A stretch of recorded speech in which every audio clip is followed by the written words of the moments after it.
The main character concludes that at 23 it is too early to die, and also states that death does not cause her any emotions other than relief.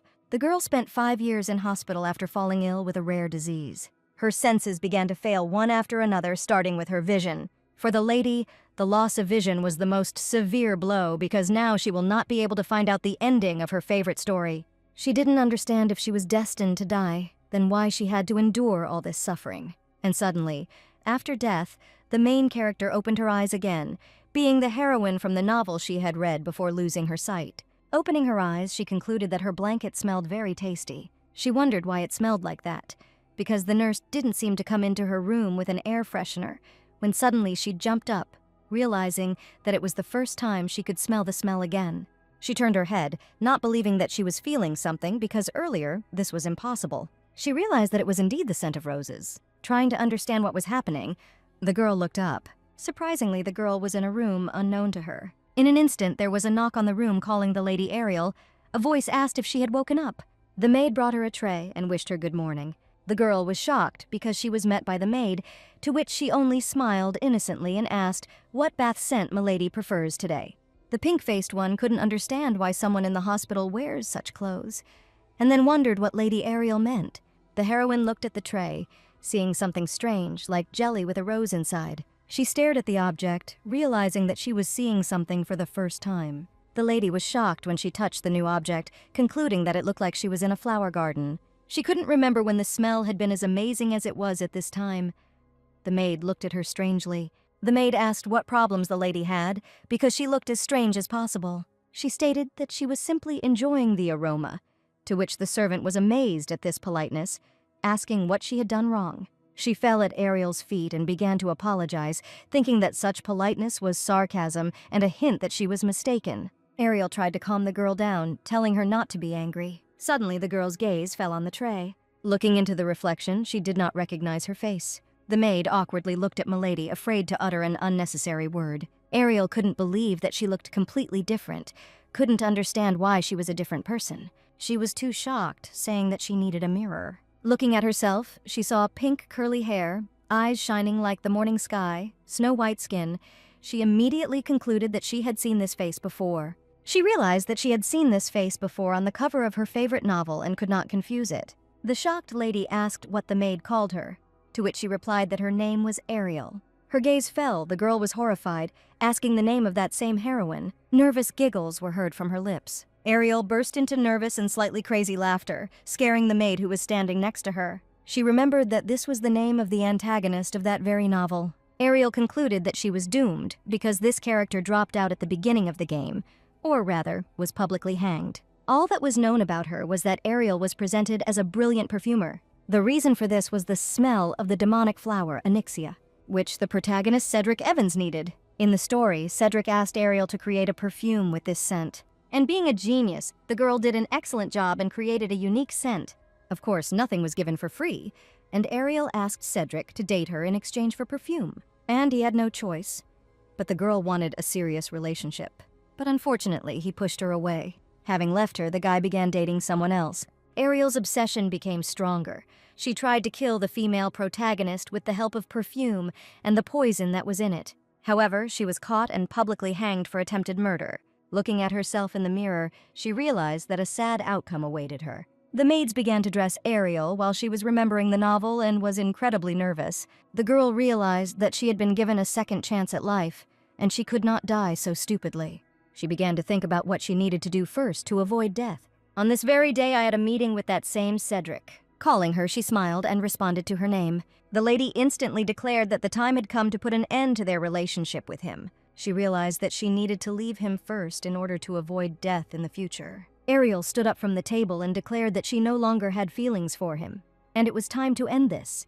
The guy tried to stop her, telling her not to rush to leave and that he had something to tell her and show her. She smiled and explained that she would send the perfume through a messenger, and there was no need for them to see each other and communicate. She smiled and joked that he would not become a mad dog if she left without any regrets. The guy looked at the girl and repeated the last phrase. The fact is that the girl gave this nickname when she read the novel, for which she immediately apologized. Having said everything she wanted, the girl left the restaurant. After meeting Cedric, Ariel understood why the character was so obsessed with him, because he has a very beautiful face, but dying for him is stupid.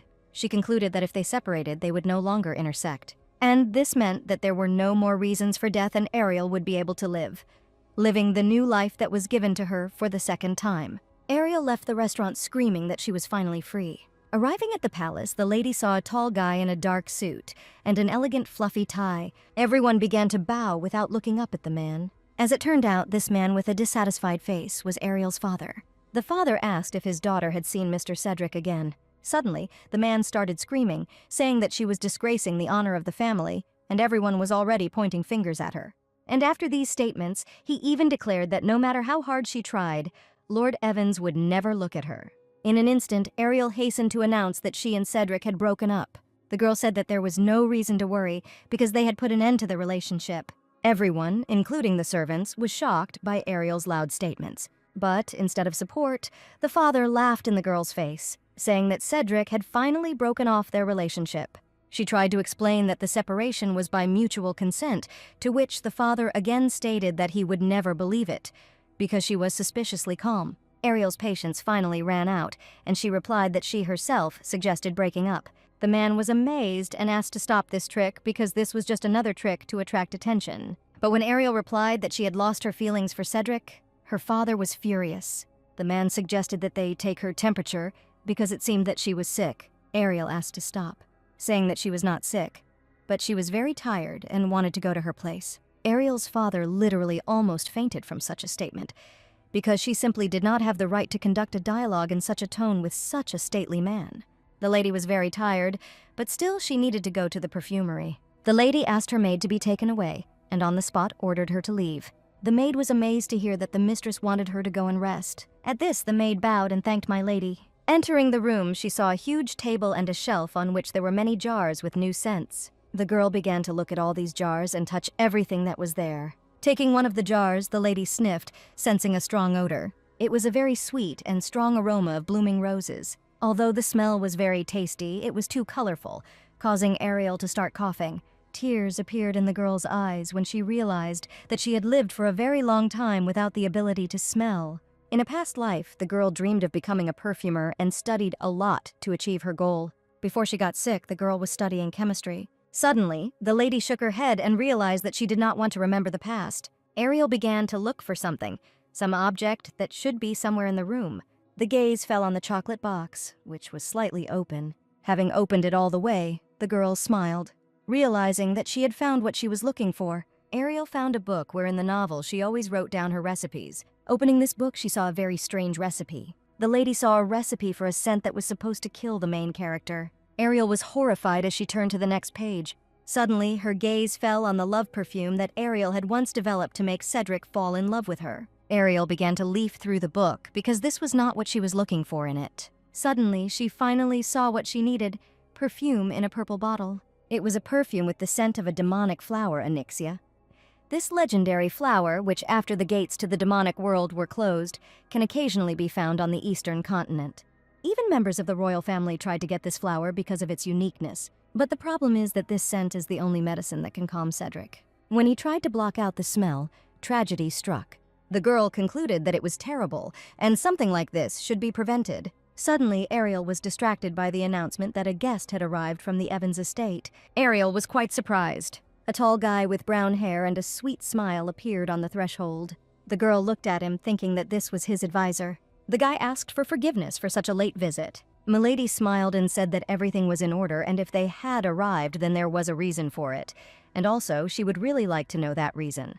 The guy handed the lady the box, explaining that she dropped it in the restaurant. In the box, there was a bouquet of blue roses, which the girl used today. The advisor smiled, saying that His Majesty asked to return it to the girl. Ariel was surprised, because usually Cedric didn't care if someone forgot something like that. The lady smiled, lowered her gaze, and then thanked the advisor. The smiling guy asked if Ariel had heard the new news. As it turns out, a festival starts next weekend in the Maitland area. He said that the streets would be clogged, so they should send a carriage to escort the girl. The girl asked why His Highness's people should accompany her. Ariel realized that Cedric's advisor was not aware of their separation. The lady stated that she no longer needed to see him on weekends. Ariel was annoyed that she had to repeat this so many times. The guy asked if Ariel had changed her mind about her decision. She stated that she was not planning a wedding. Ariel asked to send the scent to Anixia, to the Duke's estate. The advisor asked her to send him personally, to which she stated that she had servants and there was no need to worry. The advisor bowed and left the palace. The lady handed that box to the maid, asking her to throw it away. Meanwhile, at His Majesty's estate, the advisor announced that he had returned and was ready to begin work. He looked up when he was informed that Ariel did not regret the breakup one bit. The man said that the lady was not that calm, but rather she looked very pleased and had no regrets about what she had done. Cedric grinned, realizing that this relationship was on her whim, and she would end it on her whim too. The master realized that Ariel was too strange. She did not complain that he was late, and did not stare in anticipation of something. He understood that this girl had kept him by force for a year. The guy thought there had to be a good reason to end the relationship. The advisor suggested that perhaps Cedric had offended Lady Ariel in some way. The only thing Cedric could do was be 10 minutes late today. The guy asked if this separation was good news for the gentleman. At this, the gentleman only became angry, repeating the last phrase. He continued, because the man never had feelings for her, and he only met her because of the promised perfume. He couldn't understand what was wrong with Ariel, because earlier, perfume was her main weapon to make the guy she was so obsessed with fall in love with her. The advisor again suggested that the girl simply stopped loving him, and there was no reason. To this, Cedric said that she could not stop loving him, because this crazy obsession had been like a year, and she could not remove all the feelings with her hand. He did not know the reason for this separation, but the situation was developing in his favor. Cedric didn't understand why he felt so bad about Ariel leaving him, because Cedric never loved Ariel. The man looked away and said that the room smelled unpleasant. He sent an advisor to tell the servants to make sure someone brought him cold water. Ariel spent several days in the perfumery, studying the notebook and reading the recipes that she wrote before she appeared in her new body. Memories that the lady had buried deep within herself due to illness gradually emerged while reading. The girl went through all the scents, mixing them together. Finally, she created the perfume she wanted so badly to create. Ariel looked at her notebook, checking all the ingredients she had written down. Eyes fell on a couple of unusual recipes, for example, perfumes that heal internal wounds that attract people. Knowing this, Ariel realized that she could become a real sorceress thanks to the wonderful gift of perfume.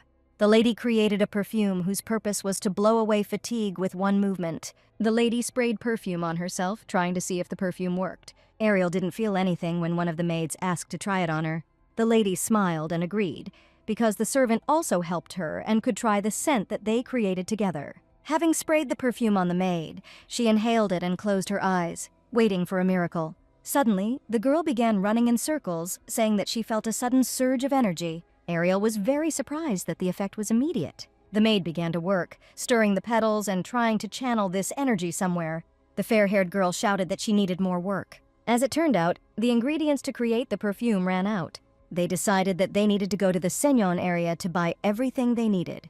Having gone there, the lady was delighted because the area was very beautiful and lively. The girls picked a lot of flowers, all different and with a variety of scents. But suddenly, Ariel tripped and fell, knocking over all the flowers that were in her hands right on the floor. Some ladies appeared opposite, declaring that these flowers would not be enough, looking at Ariel with their pathetic gaze. The lady declared that these flowers were too wretched to attract Mr. Cedric's attention. The ladies started laughing, saying that they heard that Ariel left the date because Cedric is a busy man. Ariel smiled, realizing that the ladies were trying to get under her skin. The girl thanked the ladies for caring about her feelings. Having collected all the flowers, she replied that there was no longer a need for this, because she and his lordship had parted. The upstart with a fan was shocked by such a loud statement. Everyone began to sarcastically feel sorry for the girl, saying that it was cruel of him to abandon Ariel. They began to say that it is unlikely that anyone will now take the one they left after a long relationship. Ariel smiled and stated that this statement insulted his lordship. She told them that there was nothing strange about people breaking up, and someone would definitely need Cedric after the breakup. They were amazed that the girl initiated the breakup. Concluding to prove this point, the girl asked the upstart to introduce the young lord to her. She stated that instead of the cold duke, she prefers a sweet and kind guy. The lady thought that Ariel was laughing at her because she could not believe that this was really so. She stated that she remembered these words and then left with her group of girls. Ariel grinned, realizing she had nothing else to worry about. Meanwhile, his lordship received a parcel from Ariel. The duke realized that the girl had kept her promise and sent the necessary perfume. The advisor asked to check the perfume because previously the girl had sent him all sorts of love potions. He, in turn, refused the advisor and splashed everything on himself, realizing how talented Ariel is. The man began to wonder what recipe the girl was using because all past perfumes had failed. As it turned out, the box had a double bottom and there was another perfume, the same one that allows you to get rid of fatigue. There was also a note with inscriptions about how these spirits should also help. The man took the bottle, thinking that this was another trick to seduce or fall in love with himself with the help of perfume. The Duke decided to check if Ariel had mixed anything into the perfume. He couldn't try everything on himself, so he sprayed the bottle on the advisor. The guy associated everything with the fact that he was lying on a warm, sunny field, and a soothing breeze was blowing across his body. He began to run again and said that he would go to work because adrenaline and energy poured through him from the edges. The man was amused by this reaction, but decided to look at the note. Ariel still had a little of this perfume left, which made her wonder if she would have enough. Holding the notebook in her hands, the girl instantly realized that these pages were worth thousands of gold. The maids asked Lady Ariel to come down to the table because her father was waiting there with an important announcement. Afterwards, he stated that the gentleman was expecting a girl. The lady walked to the table where the father of the family was waiting for her with a menacing, or rather serious, look. Looking at her menacingly, the man ordered her to sit down at the table. After wiping his face with a napkin, he stated that he wanted to tell her something. The father said that Ariel urgently needs to get married. This really amazed the girl, because she had only recently broken up with Cedric. He explained that rumors about his separation from the Duke had spread. The girl received an offer from the son of people who import currency. The father explained that she needed to marry him and bring her son into the family.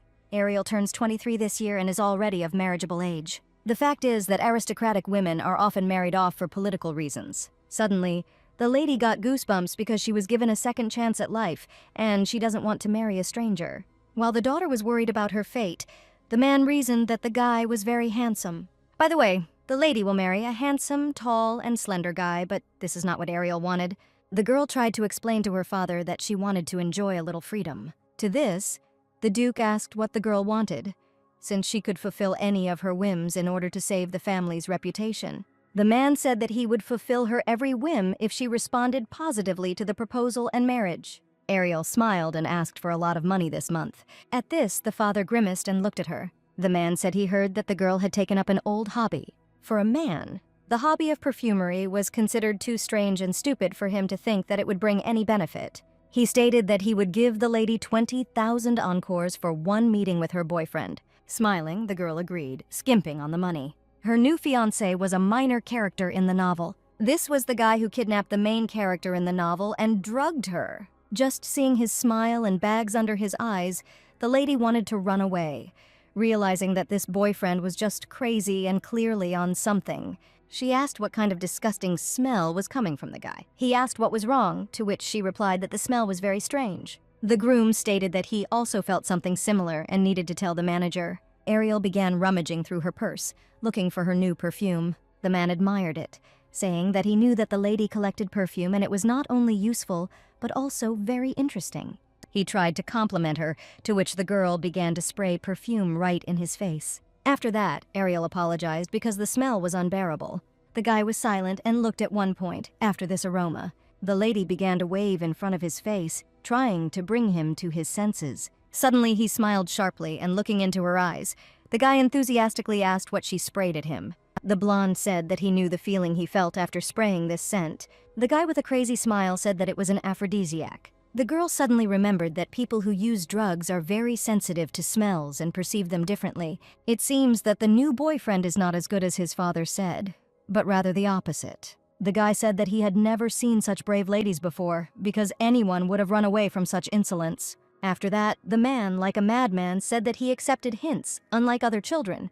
The girl got scared and pulled her hand back and screamed for him to let her go and not touch her anymore. It seems that the guy was not just a madman, but a real madman, which is why he began to insist that all the lady's antics were to his liking. Turning away from him, Ariel realized that such a smell could have been left behind by drugs. The man not only looked but also behaved like a drug addict and crazy. Suddenly, the blonde smiled again and pulled her hand, saying that if they were on the same wavelength, then there was nothing to wait for. Frightened, she did not want to go with this abnormal person. She screamed, calling the waiter, hoping for help.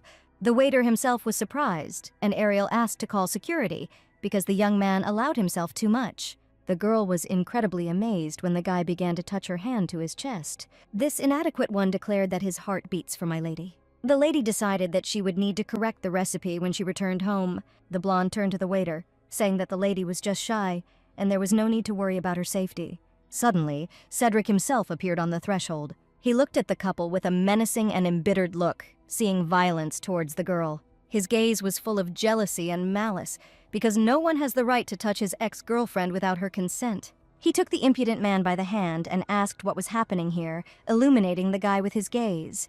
The man shouted in fear that his lordship had understood everything wrong. He began to make excuses, saying that he and Ariel were on a date. Ariel watched all this, trying not to get too involved in the brawl. The guy said that the blonde was crazy. He extended his hand to her and, taking her palm, led her along. Cedric asked what he could do to calm my lady down. But, grabbing his dagger, the guy asked if he could wound the madman in the same place. The man fell to his knees, begging to be spared. The guy began to say that Ariel was trying to cause attention and embarrassment with this refusal, to which these words were refuted. The man kicked the rich man's son in the chest so that he fell, and then said that the Marquis did not even teach him good manners. And then he asked the security who had already arrived to take the guy away. The man turned to Ariel and asked what she was doing here, to which she replied that she had the same question for him. Cedric asked why the girl was in the company of such a man, to which Ariel replied that her father insisted on meeting with the son of the Marquis. Ariel concluded that if she had known in advance how this meeting would turn out, she would never have come to meet him. The lady smiled awkwardly and thanked the guy. The man was amazed that they had just broken up, and the lady was already considering him for the role of groom. Although, even if their relationship was built on a contractual basis, it lasted more than 6 months. Cedric stated that in such situations, there should be certain standards. He clarified that she should have discussed the issue with him, and then deal with marriage matters. Ariel hastened to say that their relationship was still a burden to him. To this, he only looked at her gloomily, making it clear that his feelings for her had not cooled down, and some kind of spark still existed between them. Even though they were a couple in public, and quite popular due to their reputation, if she was seen with another man immediately after breaking up with Cedric, rumors would fly away at the speed of light. The girl understood that he was also not pleased, and she must adhere to the appropriate rules. I am involved at all costs. The lady bowed and asked for an apology. Suddenly, the guy asked how long ago the girl decided to meet him, and then find another guy, because even earlier, she was obsessed with the guy. Actually, Ariel didn't think about it. She didn't understand whether she had a choice at all. After all, the girl understood that she could not become Duchess Evans. In a moment, he, surprisingly, not wanting to let the girl go, asked if the lady had changed her mind about breaking up. To this, she smiled and stated that, of course, she was not going to change her decision. The man concluded that if this was his lady's desire, then he should not mind, and then apologized for such questions. And also, Cedric said that her perfume helped a lot, thanks to which his assistant became more efficient. He had already left, for which the girl regretted that she did not have time to ask about Anixia's perfume, or rather about its effectiveness. Although most likely everything is fine with them, because they say that the absence of news is good news. At the castle, Ariel's father was madly furious because a letter had arrived from the Marquis's estate. The lady was incredibly scared and ashamed in front of her father for what could be in this letter. The man tore up this letter after learning that his daughter had sent the gentleman to jail. Ariel said the man got what he deserved and security took him to task. The father asked what kind of duel there was in the restaurant between the two guys. Ariel stated that Cedric didn't do anything crazy enough to make him angry. She only announced that he had offended her honor. She reported that he said she sprayed him with perfume to seduce him. The man was furious, realizing that the girl was clearly doing something. Ariel tried to explain that she just sprayed perfume on him because he smelled terrible. The angry man said that she should quit this terrible hobby. He literally stood on ears because rumors about this meeting spread throughout the kingdom. The man said that because of this, it is unlikely that anyone would want to marry Ariel. The man shouted that Ariel should immediately go to security headquarters to apologize and asked for Rob to be released. The lady said that even if she wanted to, she could not come there and do what her father asked her to do. The reason for this was that Cedric himself had ordered him to be taken into custody, and it would be rude for her to interfere. The father realized that if the Duke was involved in this, then he could not do anything about it. The father said that he must find a suitable match for his daughter as soon as rumors spread, so that no one would dare to refute the honor of their family and disgrace their reputation. The girl didn't understand how it even occurred to the man, because it was absurd. Fortunately for his father, he hid another letter from Olgan. The girl first wanted to find out how old the new gentleman was because to this day this is too important. As it turned out, he was already 40 years old, which shocked the lady. The man decided to give his daughter in an arranged marriage. The girl sighed and asked if she needed to marry a rich man as soon as possible. He answered positively because he specifically invested in her upbringing for this purpose. At that moment, Ariel realized that she was just a trading card for this man, a card that will bring more wealth and more benefits to the family. The lady took that same letter and apologized for the fact that at the moment she is considering candidates among beautiful peers. The lady said that if she fails to marry a rich man, she will personally compensate for the losses. The man chuckled and asked if she would reimburse them herself. He asked how she would do this, since spending money is her only ability. The man was right. Ariel did not have fencing skills. She did not know how to control mana, but however, she had a talent. This was her perfumery. The Count may have thought it was child's play, but her perfume is no laughing matter. It is a very powerful weapon. The girl decided to buy out the flower shop. But, alas, she lacked 19,500,000. The lady didn't know what to do because she thought that Ariel would simply be independent of the family income. The girl would have missed it even if she sold all her clothes and jewelry, but she didn't want to open a street shop. The maid asked what was wrong because Ariel looked confused. She began to set up a situation for her if, say, someone really needed money. Ariel asked the girl for advice because now she desperately needed it. The maid said that she should borrow money from someone, so she began to think about who could help her. The maid answered, saying that she could ask the chief steward for help. The lady tried to say that it was her friend who needed money, but alas, the maid realized that she was talking about her. Suddenly, some gray-haired stranger offered to share his opinion about starting a business. He suggested that the lady find an investor to make it easier. The guy said that he knows who Ariel is, but does not want to be misunderstood. After everything, Ariel realized that she was very popular among people because she was an excellent perfumer. The maid asked how he knew all this, although the guy worked in a flower shop where Ariel bought ingredients for perfume. The gray-haired man announced with admiration that all the flower merchants had heard of her, and other perfumers who came to buy flowers mentioned her talent. The lady realized that she could use her recipes to find an investor, and the faster she finds an investor, the faster she can start a business. The lady grabbed him by the hands, thanking him for everything. Ariel walked off into the distance with a satisfied smile, declaring that she seemed to have found a solution.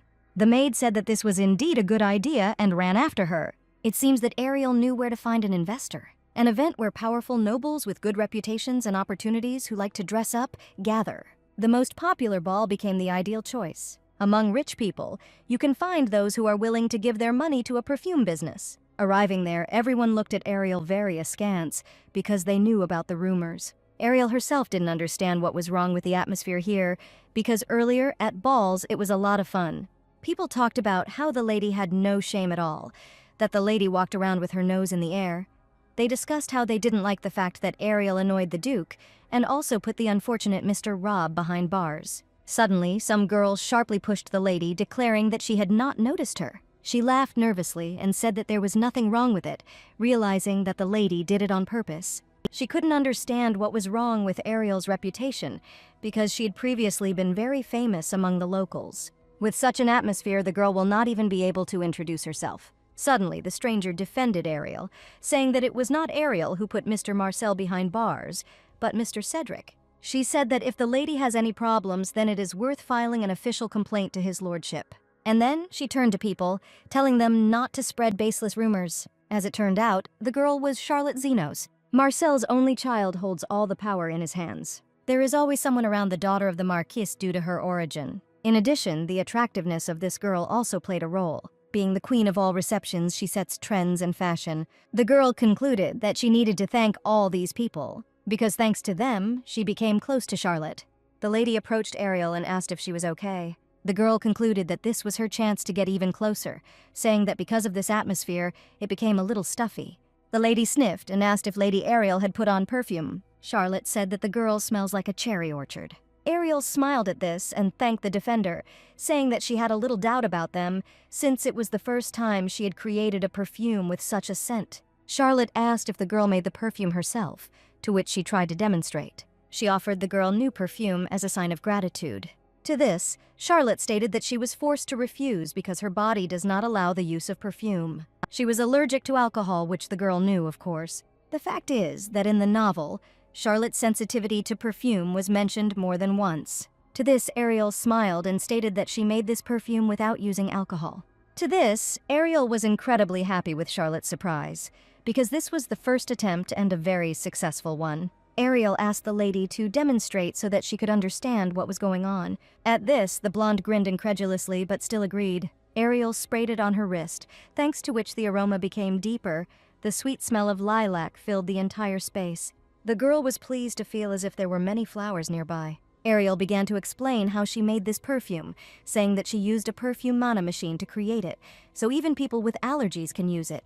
She smiled, asking if this was really the reason why she came to the ball. Charlotte cleverly suggested that Ariel was looking for an investor. She began to explain her guesses that at first, the girl said that it was just a hobby, but it turned out no worse than a professional. She concluded that Ariel wanted to attract her attention. The lady made it clear to her that she guessed that she took advantage of the fact that the girl uses perfume for advertising purposes. Charlotte understood for sure that this perfume was made especially for the girl. Ariel was incredibly embarrassed by such praise and vigilance of the lady. Charlotte said that the girl had nothing to be embarrassed about because anyone would fall in love with such perfume. She stated that the lady has no sales skills, but the perfume is really worthwhile. The lady explained that these praises do not mean that she will become her investor. The blonde smiled and announced that she was inviting Ariel to her family's ball, where there would be many wealthy people. The lady was very amazed that she deserved this invitation, to which she became more embarrassed and looked away. Meanwhile, the advisor asked if Cedric was going to attend the ball. The man replied to have the guy send Charlotte a confirmation reply. The maids began to gather Ariel for the ball, asking if she was worried. Ariel was afraid that Lena would worry, so she didn't tell her anything, but it was not clear what to do if this happened again. The maid began to ask the girl who would be at the ball and why she would go there. The devoted maid began to encourage the girl, saying that she had the best perfume. She said that all she had to do was tell her that someone had offended her. At this, the lady smiled, realizing that the maid was behaving strangely. Ariel concluded that she had already survived one evening, and she would no longer tolerate such treatment. The lady decided that she would try to change people's opinions about her. Finally, the lady was dressed and collected. She looked incomparable. She had a number of rules for this evening, one of which was that she should approach first, to show that she was not hostile. It is imperative to make it clear that the girl is not an enemy, but a business mother who is looking for an investor. But because of her own insecurity, the girl spoke very slurredly and always stuttered. All of them, hearing her last name without hiding their emotions, grimaced and asked again. And then they started talking about how they were too busy and it was better for the girl to leave. The girl was already glad that there was no abuse directed at her, and she was finally able to introduce herself. She decided to try harder and desperately approached people at the ball. But absolutely every person Ariel wanted to talk to frowned and looked at her incredulously. Ariel was very embarrassed. The girl sat in the corner and watched how people made her feel superfluous. Ariel didn't understand what was wrong with her and why these people were acting as if she had killed someone. She didn't understand what she should do so that when people hear her name, they don't make a sour face. Suddenly, Charlotte approached her, asking if she was enjoying the evening. The lady decided to open up to the blonde, saying that in truth, she had not yet managed to start a conversation with anyone. At this, Charlotte smiled, saying that she seemed to know what was going on. She grabbed Ariel's chin, asking what Ariel's main asset was that she could provide for the evening. This is difficult, because the people gathered here are famous rich people and promising businessmen who want to get their hands on it. She explained that in such a place, the most important thing is money.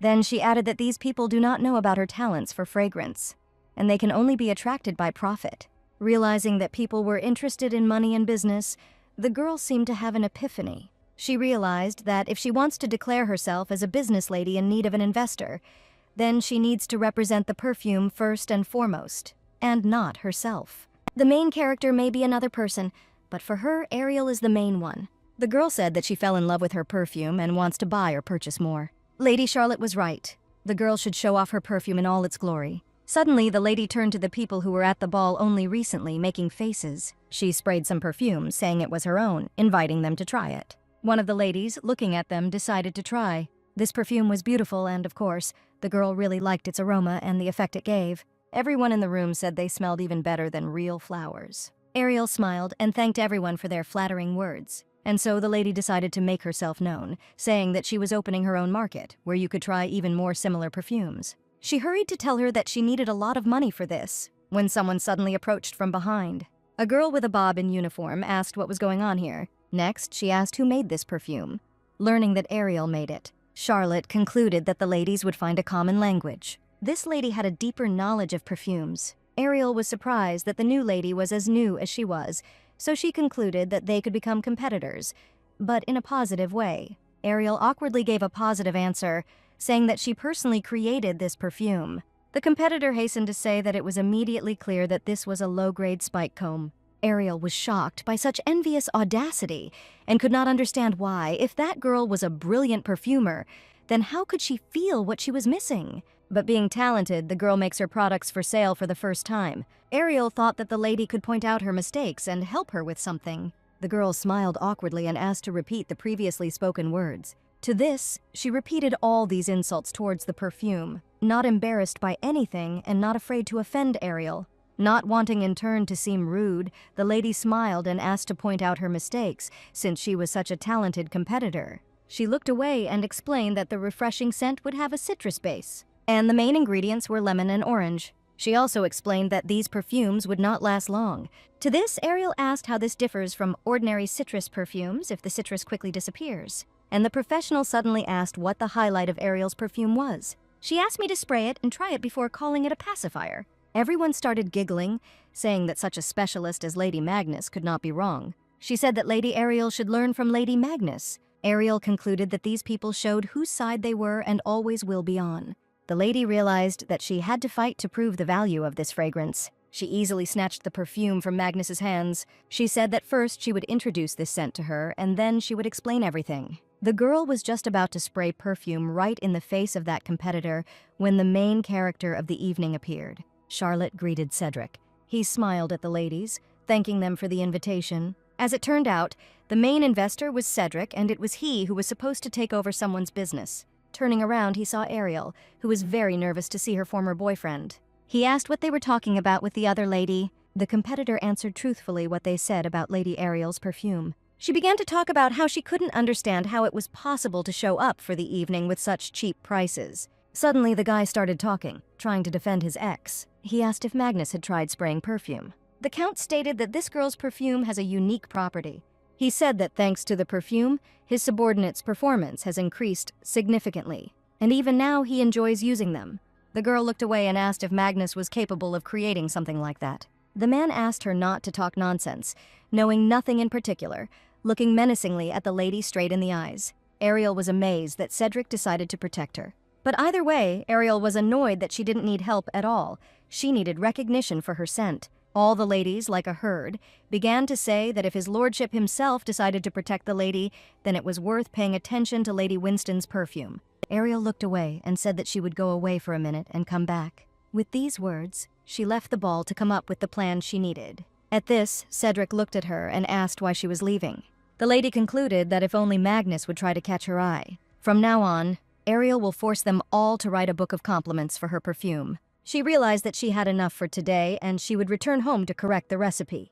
But suddenly, Ariel was stopped by Cedric's rough voice. He looked at her worriedly, coming a little closer. She asked if the evening was not in full swing and why he suddenly turned his attention to her again. The guy was embarrassed that Ariel hastily left. It was strange knowing what kind of person Cedric was. He was worried about her spoiled mood. Ariel told herself that she had to be strong and not let this man get to her. But suddenly the girl declared that the Count's act was very unpleasant to her. She explained that they had already broken up, which meant that he had no reason or need to interfere in her affairs. She asked if he had put an end to their relationship. Ariel stated that he was very impudent and she could handle Lady Magnus herself. She explained that because of his interference, things were not going according to plan. Saying this, Ariel was not at ease in her soul. She was not entirely sure that Cedric would understand everything.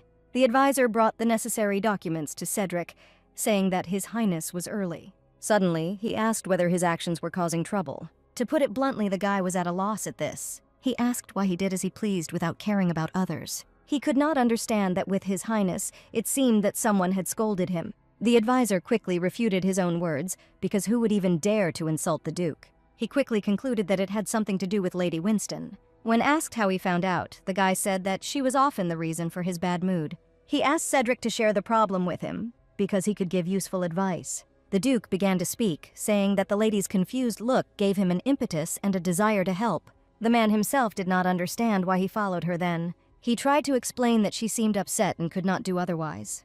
The man warily recalled the desperately irritated look and the words that he was acting selfishly. The advisor was incredibly surprised because Lady Winston herself cursed His Highness. He admitted that this really bothers him. The blonde realized that Cedric was not indifferent to the girl, and it seemed cute to the guy. He didn't know what the reason was, but Lady Winston had changed a lot, so there was nothing to worry about. The advisor suddenly suggested that he apologize to Lady Winston. The guy began to try to explain why this could upset the lady, despite the fact that the man acted in the lady's interests. The man looked away and sighed, agreeing with the idea of apologizing to Ariel. He began to write a letter, ordering it to be sent to the Winston estate at dawn.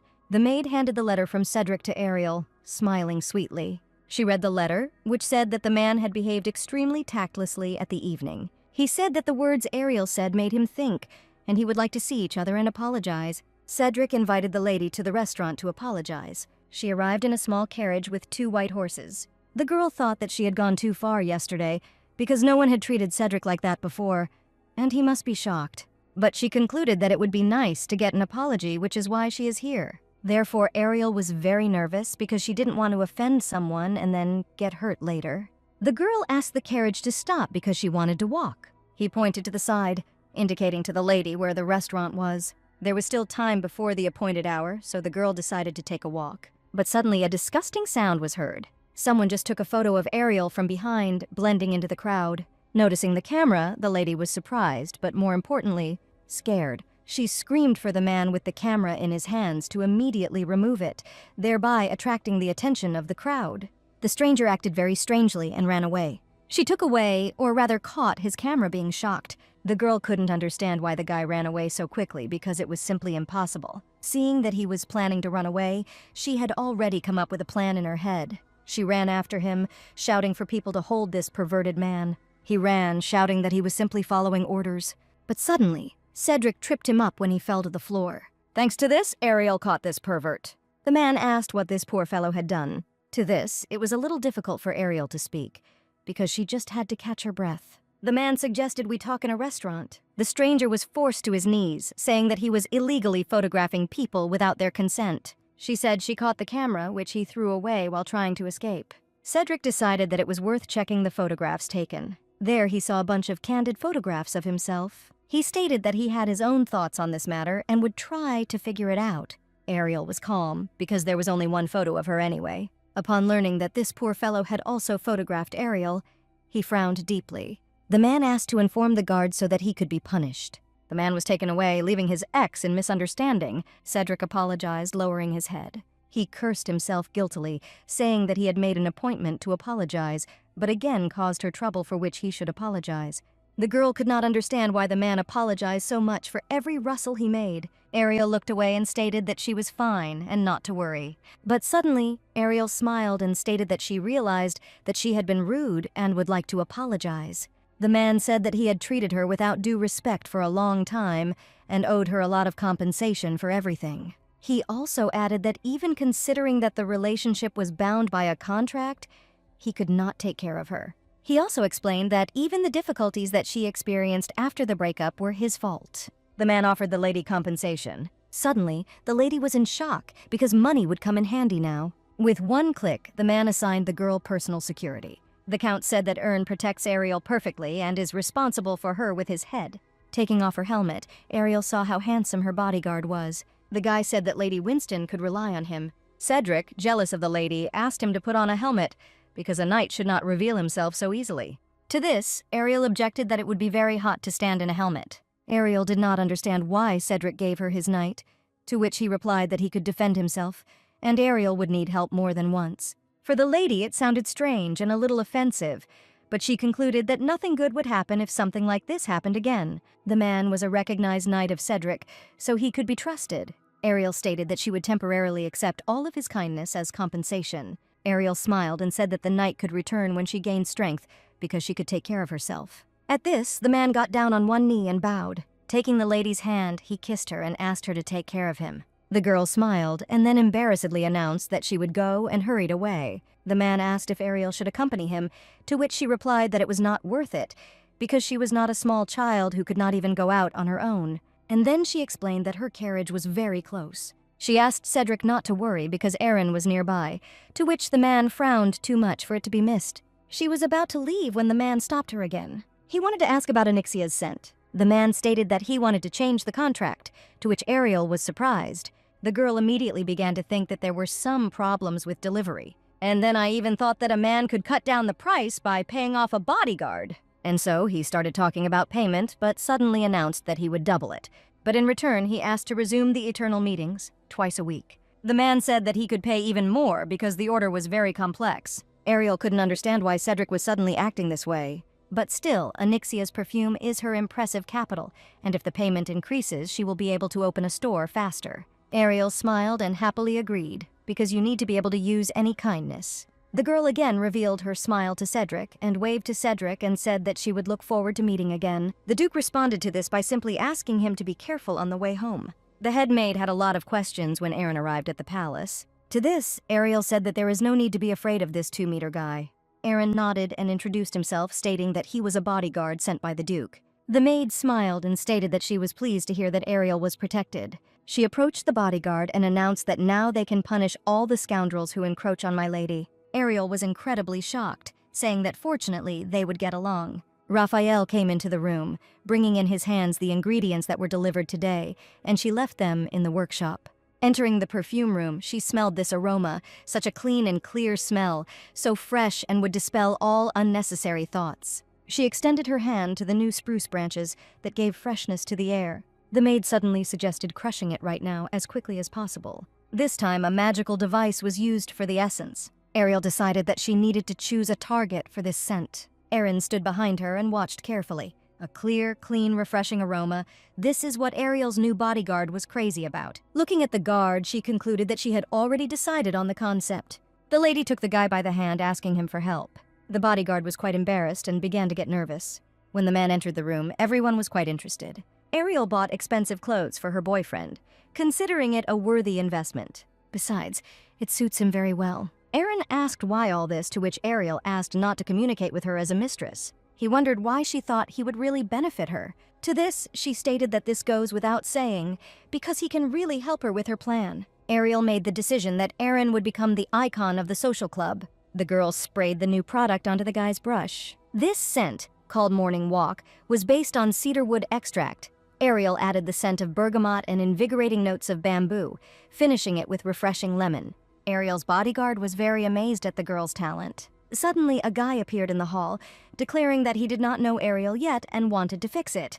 The girl quickly ran up to him, introducing herself as a brilliant perfumer. He said that he had heard about her, because she created Lady Charlotte's perfume. Ariel said that she was very pleased, and it was a great honor for her that I was beginning to recognize her. The stranger announced that the smell of lilac simply turned his head. Sniffing the bodyguard, he concluded that this refreshing and simply incomparable aroma was also the work of Ariel. The guy simply, without any emotion, confirmed these words. The man began to admire her aroma, saying that it was like being in a coniferous forest, and this clean and refreshing smell gave him peace. Since the scent suits Mr. perfectly, this feeling is enhanced. Afterwards, the long-haired man announced that he was very interested and thought that he could use her perfume. She began to explain that such a scent did not suit her.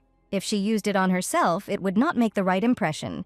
She asked if Mr. knew that the aroma creates an impression of a person. An invigorating aroma is energetic, a warm aroma is tender, a luxurious aroma can give an impression. She stated that perhaps by spraying it on herself, it would match this bodyguard, especially his face and look. The men literally threw money at the girl, asking where and how she could buy this perfume. And then he even declared that he would buy literally 3 bottles from her. The lady knew that these people were VIPs of a social club, and rumors about her perfume would fly apart in an instant. Ariel, delighted with the money, said that she would send the order straight to the estate. The girl in the perfume shop knocked over quite a few bottles on herself. She became very angry and began to tremble, gritting her teeth and growling in anger. The lady screamed that she was very angry, that because of this Ariel Winston she had enough problems. After all, everything has been going wrong ever since they ignored her. All the investors wanted and asked to make magic perfume, and not understanding how she couldn't do it, because even Ariel could do it. The land that the rival has reconsidered has unexpectedly increased in price, and opening a salon could be a huge mistake. It seems that the lady was crazy, hating Ariel because she dared to disgrace her and humiliate her in the eyes of all investors. She stated that she would not forgive. No matter what, she would not pay Ariel with the same coin. Suddenly, a silhouette appeared behind the girl, asking if she was Magnus. The stranger smiled and said that Ariel had really disgraced her in front of everyone. Magnus asked who he was, to which the stranger asked not to be so harsh. Then, he proposed to start collaborating against Ariel. But the lady was not going to sign anything or start cooperation until she knew who it was and what kind of person it was. The man pulled down his hood and introduced himself, saying that he was Az-I, that is, the fifth son of the Empire. The girl was very surprised that the prince himself invited her to cooperate against her main enemy. When asked why he began to cooperate with her, he replied that he hated Cedric Evans. He handed the girl a photograph of Evans, insulting the master in every possible way. Having seen those same candid photographs, she did not know what emotion she should experience, which made her simply grimace. The lady was amazed and asked why the man was pursuing Mr. Evans. To this, he replied that he had been trying to identify his weaknesses for a long time, but nothing worked. To this, the girl said that this is logical, because this is the ideal Mr. Duke. But he continued, saying that he found out who Ariel Winston was. Cedric's only concern was her obsession, and then he said that he found out that they had recently broken up, to which the girl was surprised, because they seemed very close. The man replied that their relationship had always been suspicious. That is why he decided to captivate Ariel's heart with the help of his appearance. The lady said that this was nonsense, to which he replied that to win, all means are good. He offered to shake hands with Fonte, saying that he would help her, so she needed to do everything to destroy Ariel's business. Further, according to the plan, when she loses heart, the guy will make his move and make her fall in love with him. Fonte concluded that there was no danger from this crazy plan. One thing they couldn't understand was whether that guy was partial to Ariel. The guy thought it would be funny to see the rejected Cedric burst into tears. And Fonte thought that it would be cool to laugh at how Ariel's business would go down in flames and she would go bankrupt. After shaking hands, the man and the girl entered into a contract. The man grinned, saying that now we need to get down to business. A couple of days later, Ariel walked through the city and called for Raphael. The guy greeted the lady, distracted from his flowers. The lady thanked the guy for the ingredients, saying that they helped her a lot. She stated that her new perfume, based on cedar extract, has gained enormous popularity. The perfumes were not just popular, they literally monopolized the market for men's perfume. The lady said that at this rate, she would soon be able to open her own store on her own. The guy looked at her awkwardly, asking her to walk with him. He said that a new salon opened yesterday and he thought she should take a look at it. Arriving there, the girl realized that this was the new Magnus salon. She decided to take a peek, looking at how the salon was organized, realizing that there were still a lot of goods there, in addition to perfumes. For a moment, the girl wondered if rumors had already spread about their conflict with that rival. The guy said that if she took a look at this salon, it might do her good. There were a lot of people in the salon who were happy about the opening of Lady Magnus's salon.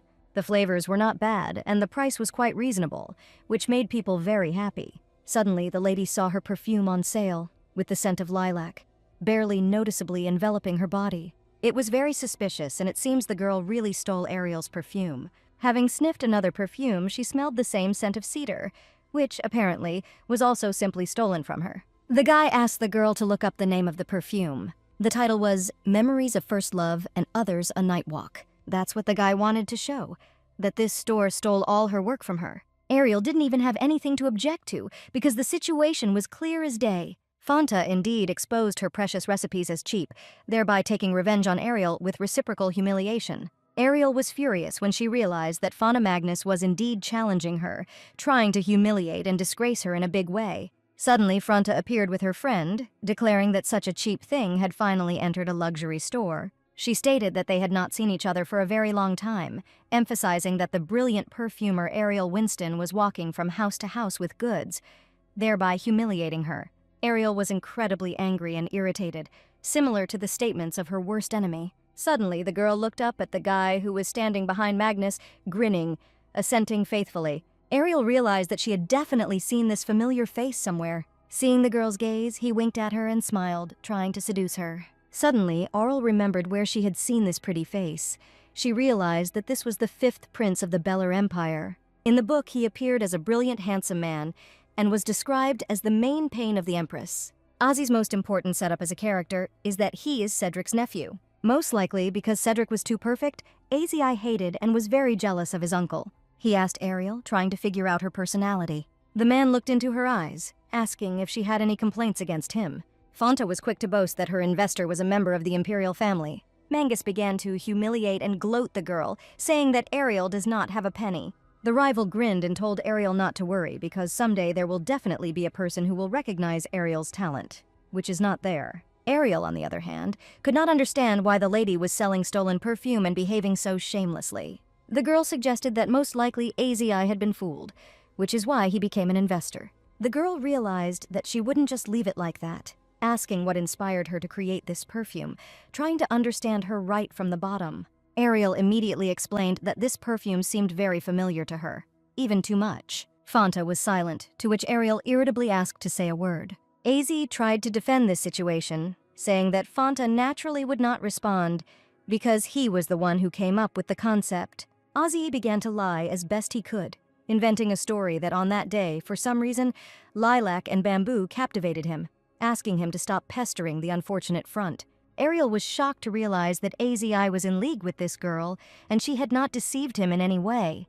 But suddenly, Magnus could not stand it, and began to say that she knew that Ariel wanted to say that she stole the recipes from her. But as it turned out, the girl didn't even hide it, saying that no one would believe someone who doesn't even have her own store. And this deception and theft, Ariel will not prove in any way, is connected with Fanta's strong status as an investor. The girl smiled and showed Ariel that she wanted her to leave. The pink one, in turn, understood that if she left the place even for a short time, the queue would be simply huge. Everyone liked this perfume. The man winked at the lady again, saying that he would see her again, and perhaps very soon. Ariel concluded that thanks to Magnus, she realized the need for her own store. She decided that she would find an investor at absolutely any cost. The man returned to his chambers, sighing languidly, and also began to take off his own tie. The advisor immediately ran up to the gentleman, asking how everything went. He also asked if the man had lunch at the meeting with businessmen. To this, the gentleman said that these conversations and gatherings were simply unbearable. Then, the advisor said that he had good news for the Duke, because today on the Rue Seignon they were gossiping that Lady Ariel was looking for an investor. Then he understood why the girl was present at the evening. The advisor said that this was a great chance, because the man himself recognized the quality of her perfume. To this, he replied that he did not think that he was the one whom the lady would like to see. Then the guy said that he had heard that the girl had been in an unpleasant incident. As far as he remembers, the concept of perfume was stolen from her, but he didn't know the details because someone told him about it too. Suddenly, lighting up the boy with a madly angry look, he demanded that Rick find out everything about this incident. The maid wanted to wake up Lady Ariel when she suddenly discovered that she was in the perfume room, and also concluded that the lady was not short of diligence. Having gone to the right place, the lady found that the lady was lying with her forehead in the notebook and sleeping. Apparently, she fell asleep while she was trying to think of a new concept. Waking up, Ariel began to drink tea while the maid cleaned her desk. The sleepy diva thanked Rena, saying that she brought her back to life. The lady worriedly asked if everything was okay with the lady, to which she replied that everything was normal, except that her head was about to burst and her nose was itching. The maid asked how it was possible to sit over the perfume all night if she said that the perfume needed to be finished within 2 hours. To this, the pink-haired one said that otherwise they would not see investors. To which the maid was concerned and said that you still need to take care of your health. She said that she would prepare the bathroom for the lady, and after that she would have to go to bed, and this was not discussed. Ariel may have overdone it, but the result is worth it because she has developed a new product and sketched out a business plan, and all that remains is to find an investor and her business will take off. Ariel immediately concluded that this sleepless night was an excellent decision. Suddenly, the butler announced that the lady had arrived and he was already waiting for her. What a surprise Ariel was when that same guest turned out to be Cedric. Also, it was funny that Cedric's advisor was in the same state as Ariel. The girl came down the stairs and asked what brought the guy here, to which the Duke stated that his matter was urgent, and he apologized for not informing him of his arrival in advance. The man said that not only the perfume that she made for him could be urgent in their relationship, but in a moment, Cedric said that he had heard rumors that the lady's perfume recipes had been stolen. The man handed the girl a product that was made from the perfume stolen from her. Ariel was surprised that rumors of this spread so quickly. She looked up sadly, asking the man if he believed her, because it could be that she stole the perfume from her. To this, he said that he had the opportunity to try many fragrances created by her, and such cheapness would definitely not fool him. But suddenly, Cedric said that he had heard that the girl was looking for an investor, to which he offered his candidacy. Cedric is already in charge of many businesses. If a reliable businessman and investor Cedric invests in her business, it will definitely become successful. But the girl wondered what if he suggested this out of a feeling of remorse. Ariel had a strong, uncomfortable feeling that she was using Cedric. But for an investment, the lady has conditions and she thinks that he will not mind. The investor asked to show everything that the lady had already prepared, and he would happily choose everything that he considered necessary for promotion. The girl had prepared one unique perfume that resembled the smell of roses. Ariel took the Duke by the hand, asking him to go to the laboratory, because she could show everything right now. Rena was entrusted with preparing everything so that the new investor would look at what he would invest his money in. To begin with, the girl provided her with a business plan, which she worked on for about a day. Ariel's first goal is a salon. She has developed a plan to open it, and it also provides the concept of her new product. Her nerves were stronger than the girl thought. She was afraid that the man would not like her plan, and even worse, her product. But suddenly, Cedric announced that the business plan was excellent, and he was very impressed. The girl shared that in the future she would like to supply perfume to the palace, and it would be nice to open a second store. Ariel apologized for these words because she was too worried. But suddenly the Duke said that he would like to test the new product, asking if it was possible. To this, the lady happily agreed, saying that this perfume is called Garden of Roses, and she used Velour rose and Turkish rose as the main components. This emphasizes the innocent purity of the scent, and the guy can smell the roses, which is different from other perfumes on the mass market. She sprayed the perfume on the man's wrist, to which the advisor said that this scent was like being in a garden in the morning, in which the most beautiful roses were collected, absorbing drops of dew. The aroma is the embodiment of the noble rosebush. Thanks to the fabulous aroma, a play of imagination resulted in the man seeing the Duke showered with rose petals. The Duke himself concluded that such a scent could not be found anywhere else. The girl felt differently when it was Cedric who praised her and not her servants. Since the man approved not only the business plan but also the product, he stated that the business plan is so detailed that it is even difficult to believe that this is a beginner's project.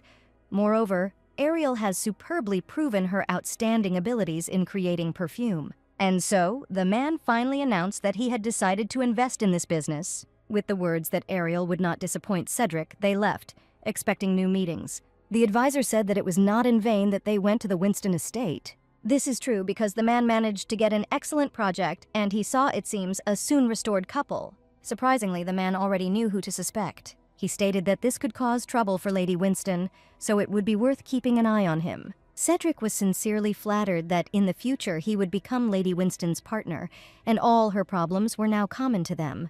The maid began to praise the girl and congratulate her on the fact that they would soon open their own store. To this, Ariel stated that Knight Ern also did a good job. Despite Cedric's help, there was too much to do, and the girl personally decided to take care of the store's affairs. The girl did not want to rest. She was embarrassed to waste time. Ariel was wondering when Cedric would contact her, when suddenly the knight and the maid burst into her chambers, reporting that the Duke had sent the necessary information, or rather the fact that the construction of the store was completed. The guys went to look at the store, or rather the Ariel perfume shop. The lady was surprised to receive the news, because the Duke had said that it would take at least several months. In fact, the man demanded that the construction be completed as quickly as possible. Entering inside, the girl was incredibly excited, but once inside, she gasped with delight. Ariel couldn't believe that this was really her store, to which Cedric said that the second floor here was tripled so that you could live there. And the store had a hall, a kitchen, and of course a laboratory, which was quite surprising. Ariel dreamed of having her own store all her life. She was even ready to cry, realizing that she had really fulfilled this cherished dream, one might say, that she had 2 lives. But the surprises didn't end there. The store also had its own garden, where Ariel could grow the plants needed to create the perfume. While the girl was looking at the flowers, the maid said that she wanted to try the kitchen, asking if they wanted tea.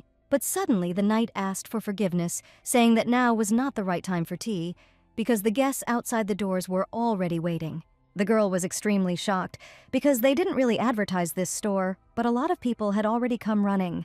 Meanwhile, the maliciously envious woman watched the opening, realizing that she had failed to break Ariel's spirit and desire to develop as a perfumer. The girl burst into the sleeping Keelan, calling him a moron. She concluded that the man only knows how to make good speeches, but in reality he is of no use or help. Mugnus screamed that a man had no right to sleep in such a situation because all the customers had gone to Ariel. To this, the pale-faced man said that it was a trifle, and you shouldn't get so angry about it. Magnus shouted that before the official opening, people crowded around Ariel's salon, and not only that because of this, not even an ant would come into her store, but also Cedric became her investor. The blonde said that he had already scouted out the situation. The girl said that he should initially deprive the lady of investors, instead of talking about trifles, because he promised to take Ariel on himself. He said that Fonta was too narrow-minded, because in order to plunge a person into the abyss of despair, you need to give him a taste of victory, and then take it away. The man said that the girl should follow him, because he had a way to pull off a good plan. Finally, the workday is over, and Ariel saw off the last client. The day was a success, and the store is officially open. A week had already passed since they officially opened, and during the opening hours, the girl served customers. And as the sun set, she worked on perfume. Managing the affairs of the store, the lady felt within herself that business was not so simple. But the most pleasant thing for the girl was watching her money accumulate. The lady concluded that Cedric would be very happy with such a profit, but first she announced that she would go shopping for ingredients. Walking around the city, Ariel kept saying that they would need lilacs, roses, and cedar. She wanted to say that they would quickly buy it and immediately return when she saw the way people in the city were looking at her. These people instantly disappeared, and Ariel realized that the people were avoiding her. Suddenly, Raphael ran up to the lady, asking if the girl had noticed the strange behavior of people. The guy told what happened at the opening of their salon. 2 suspicious people in raincoats appeared on the street of flower shops and offered to promise not to sell the ingredients to Ariel's perfume salon. For this, they will receive 20 million encores every day. Ariel immediately realized that this was the work of Magnus and Keelan. This was logical, because without the ingredients there would be no perfume and customers would go to the Magnus store. The girl assumed that they would create obstacles, but did not think that it would be so artless. The guy said that he personally refused, because he was coming on the side of the mistress. But suddenly Ariel announced that she was not going to meekly endure this, and would take appropriate measures. At the table, the girl said that last night she was thinking about a way out, and she has 2 solutions. The first is to pay a large sum and lure the merchants, and the second, to personally grow the ingredients in their garden. But since they do not have the proper funds, the option is obvious. Suddenly, the maid asked if it was time for them to intervene. Although he seems like a small fry, he still has royal blood in him, and she could be imprisoned for insulting the royal family. The girl was surprised to see Cedric standing right in front of her. To this, the knight said that it was he who contacted him, because it seemed to him that the lady was in a rather difficult situation, and he thought that His Highness could help. Ariel realized that the guy was right, because if Cedric intervened, there would be no need to even worry about the matter. He is the girl's investor. This reason is enough to ask him to intervene. But suddenly, the pale-faced woman declared that she wanted to solve this problem on her own, and in no other way. And like a child, Ariel asked the Duke to give her at least a hint of what to do. To this, he asked if the girl knew Gebert, because she is the head of a large trade guild. And also, she is responsible for the circulation of various goods. Her trading guild has connections with many families and plays a huge role in the economy of the Beller Empire. And also, Jaina is always looking for an opportunity for a deal. The man heard that they were currently settled on the border of Bel Air. Cedric suggested that the lady make a deal with the woman. They arrived at the place and apparently saw a trade guild. They simply left the capital, as if they were in another country. A man with blue hair greeted the girls, extending his hand to them and asking them what business they were here for. Ariel introduced herself, stating that she had arrived to meet with Mrs. Jaina, to which he was surprised by the guests and demanded to follow him. Ariel suddenly realized that Cedric was right, and here, there is everything that a girl is looking for, and everything is fresh. The lady concluded that no matter what, she must conclude this deal. Jaina asked where her guests were coming from. The girl said that she came from the Winston family, to which she replied that she would not chat much with her, and would immediately say that she was not going to make a deal with her. She apologized, saying that before visiting, she should have studied the etiquette of the Merchant Guild. The blonde laughed at the fact that Lady Ariel had actually done this. She promised to tell the lady about the etiquette of the trade guild, because there is nothing complicated here. Charlotte said that the most important thing for the trade guild is goods, and Lady Jaina speaks only to those who present her with things she likes. She brought with her a golden vase decorated with jewelry. Ariel realized that she likes expensive things, and for that matter, she would like to give her perfume, but she knows absolutely nothing about it. The girl asked if there was any information on what would be best to give her as a gift. To this, Charlotte announced that she had heard that lately they had been overcome by the Scarens. Macarons are birds with a very bad character, and Scarens love to hunt, so they often go to the forest, and every time they cause problems for travelers. These birds have a very developed sense of smell, and when any attempt is made to catch them, the Scarens pick up the scent of a person and fly away. Charlotte offered to go there personally and show herself in hunting wild birds. But suddenly she abruptly changed her mind, saying that she did not have enough time, but then suggested her close friend for this role. Ariel choked on her tea when she found out that this friend was Cedric. But suddenly the blonde asked the girl why she was so surprised. Did she really not like Cedric? Although the point was not whether she liked him, but the fact that according to the plot of the original, he is such a frightening person that no one dares to say his name. However, having met him in person, she realized how very different he was from the novel. Despite the first impression, he turned out to be extremely sensitive and polite. Therefore, her feelings for Cedric began to appear, which was quite frightening. Ariel hastened to explain that she and Cedric have a relationship as an investor and business owner, and she is unlikely to contact him for personal reasons.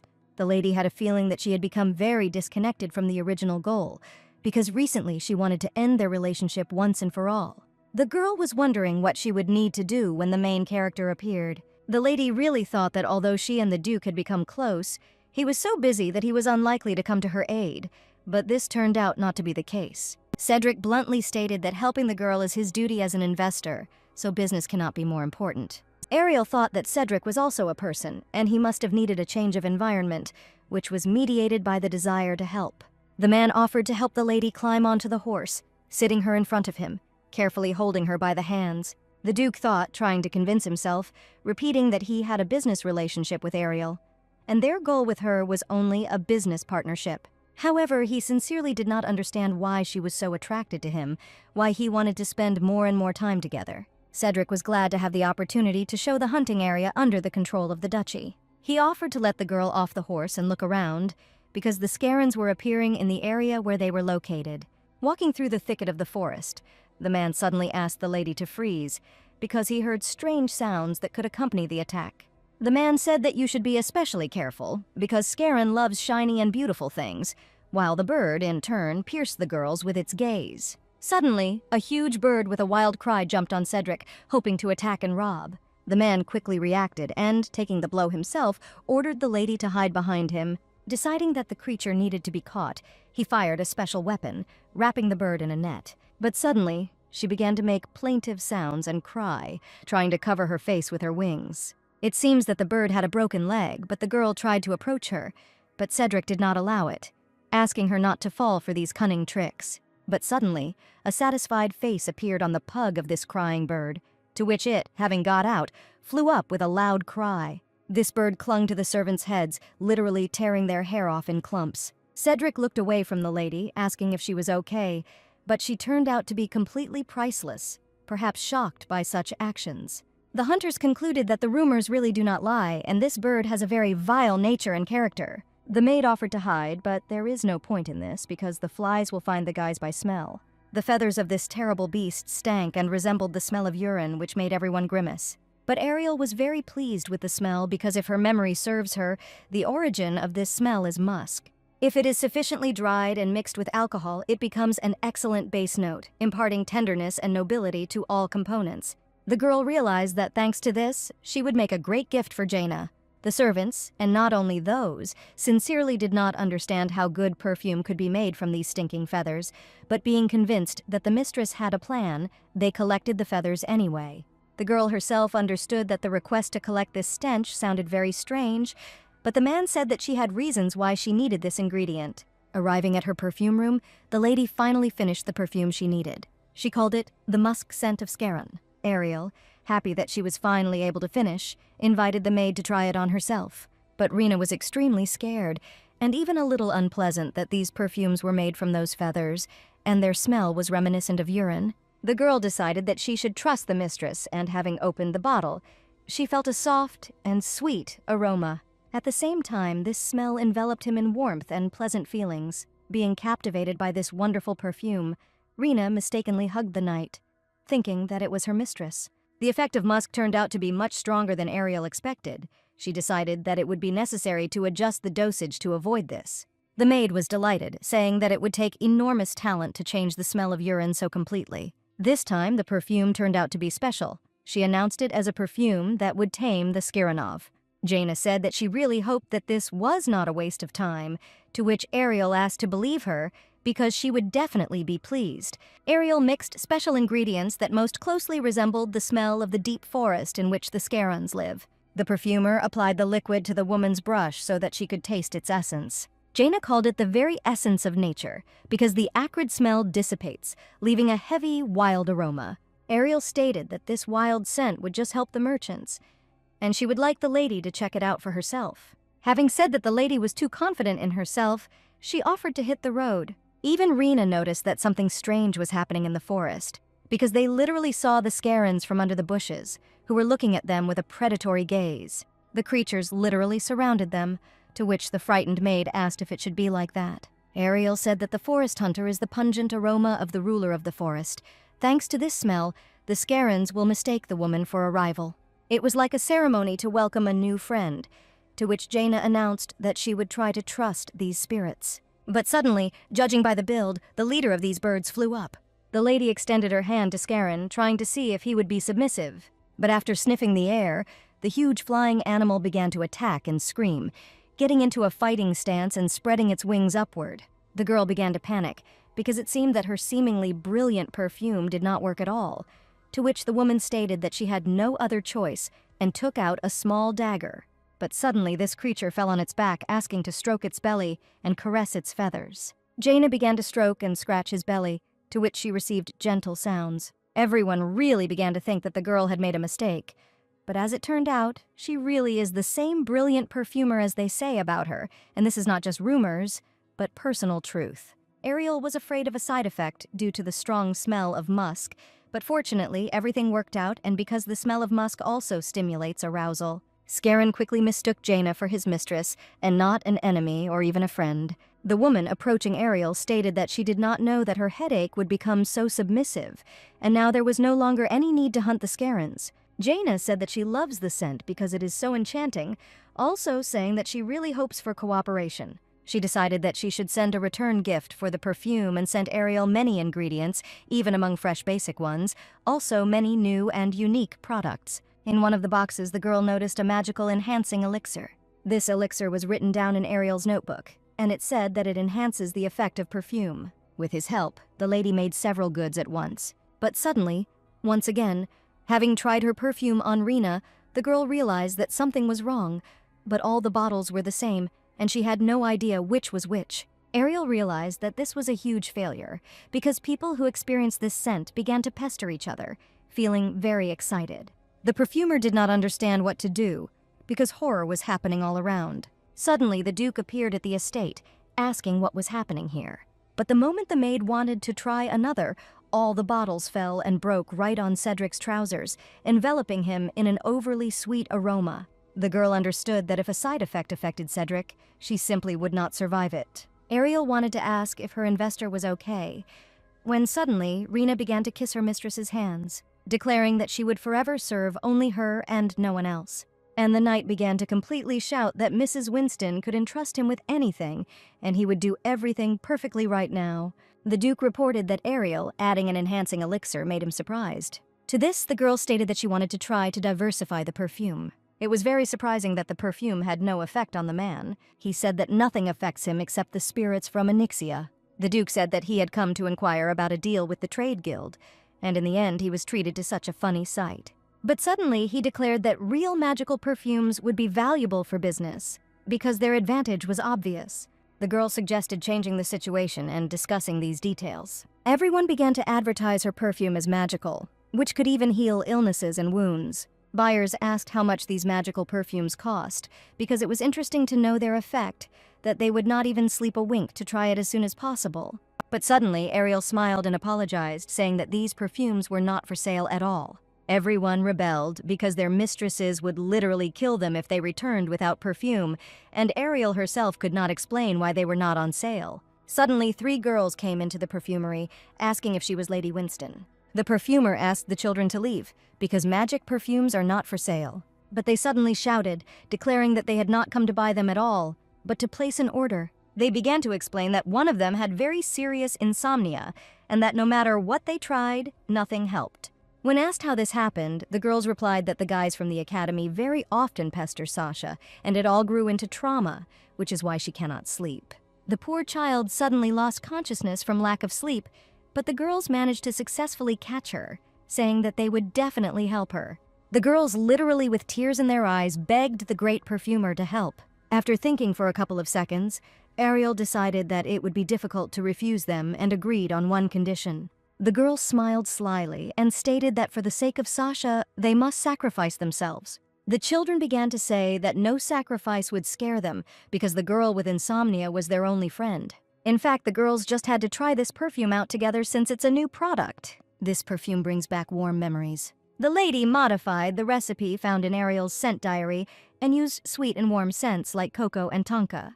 Ariel adding freshness and depth to the aroma with yuzu and grapefruit oils. Warm memories have the effect that Sasha needs most now. Ariel sprayed perfume on her wrist that was reminiscent of the mousse cake the girls ate yesterday. Sasha realized that she had memories of how they ate desserts together. The girl stated that this perfume gives a feeling of security due to the warm, sweet, and cozy smell. After these words, the children immediately began to fall asleep because their souls became warmer and more comfortable. These perfumes are able to awaken the memory. Thanks to this, the soul becomes calmer. In fact, the original perfume puts people into eternal sleep, but Ariel slightly changed the recipe. But suddenly, the perfumer was afraid that that same eternal dream would become a side effect. Waking up, Sasha reported that for the first time in a long time, she slept very peacefully. The girl asked how much this perfume cost, because, thanks to its effect, she would like to buy it. But the girl just smiled softly and said that let it be a gift, because the little lady could take them if she liked them. But suddenly, Sasha decided that she would become Ariel's henchwoman, informing her about it. As a result, all the girls, following Sasha, wanted to take part in this. But suddenly the girl remembered that these girls did a lot of evil, being minions of the original version of Ariel. But the children asked not to reject their mistress, because they would do whatever she ordered. Rena and the knight were going to buy the necessary ingredients for perfume when suddenly the maid saw a rat. Having beaten the unfortunate animal, she hurried to get to the desired destination. The hooded man, after first following them, headed towards the pale-faced one. Mr. Kian was sitting on the veranda and drinking tea, reading something. The man said that the rumors that Ariel makes magical perfumes turned out to be true. He also said that Winston's influence is growing rapidly. Then the gentleman said that although he did not want to do this, he would have to take away her magic perfume from the lady. He assigned the guy another task, or rather, to break into the store and steal the recipe diary. Ariel talked about how Mrs. Jaina could help with a deal in the west of the country, but so far this is only in the plans, but she will try very hard. Also, the girl said that they were preparing a party in honor of their opening. Cedric was extremely surprised that the lady invited him to take part in this. Upon learning that Ariel would be there, the Duke agreed, saying that he had not properly congratulated her on the opening. Cedric stated that he would wait for the lady to contact him. The lady thanked Rena for organizing the table because it turned out to be very beautiful. Suddenly, a blonde approached the girl, congratulating Ariel on her discovery. All those who came to her evening began to give the girl flowers, congratulating her on the opening of her perfumery. To this, Ariel stated that she was very grateful that they still came. Even the investor himself came with a bouquet of pink flowers, saying that the store was beautiful after all. After handing the flowers to Ariel, Cedric hurried to remove the petal from her pink hair. The girl even gave some girls a small perfume, saying that it would help them find true love. They reported that they would use them on the most important days for them. A guy sat up to the Duke, saying that it was a great honor for him to see him, to which Cedric was as disrespectful as possible, without even looking in his direction. Noticing where the man was looking, he hastened to ask what was connected with this lady. To this, he quietly replied that he was her investor. Then Raphael introduced himself, saying that he owned a flower shop. Then he sighed languidly and wished him prosperity. But suddenly, Ariel herself approached the guys, asking what they were so busy with. She said that Luna and the children had prepared a simple game and invited them to participate.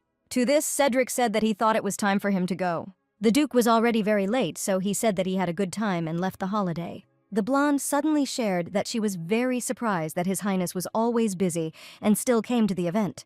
To this, the girl said that he was an investor and he should have come, but the lady continued that the investor would not look at her with that look. She was surprised that Ariel really didn't notice anything. The girl said that his gaze was intense, that she was even worried that he would burn a hole in her dress. One of the children also said that she believed that Cedric liked the girl because Luna's premonition was not wrong. To this, Ariel tried to explain that the Duke did not feel anything for her, just as she did not feel anything for him. The girl understood perfectly well that Cedric had a real main character. It was simply impossible for him to love her.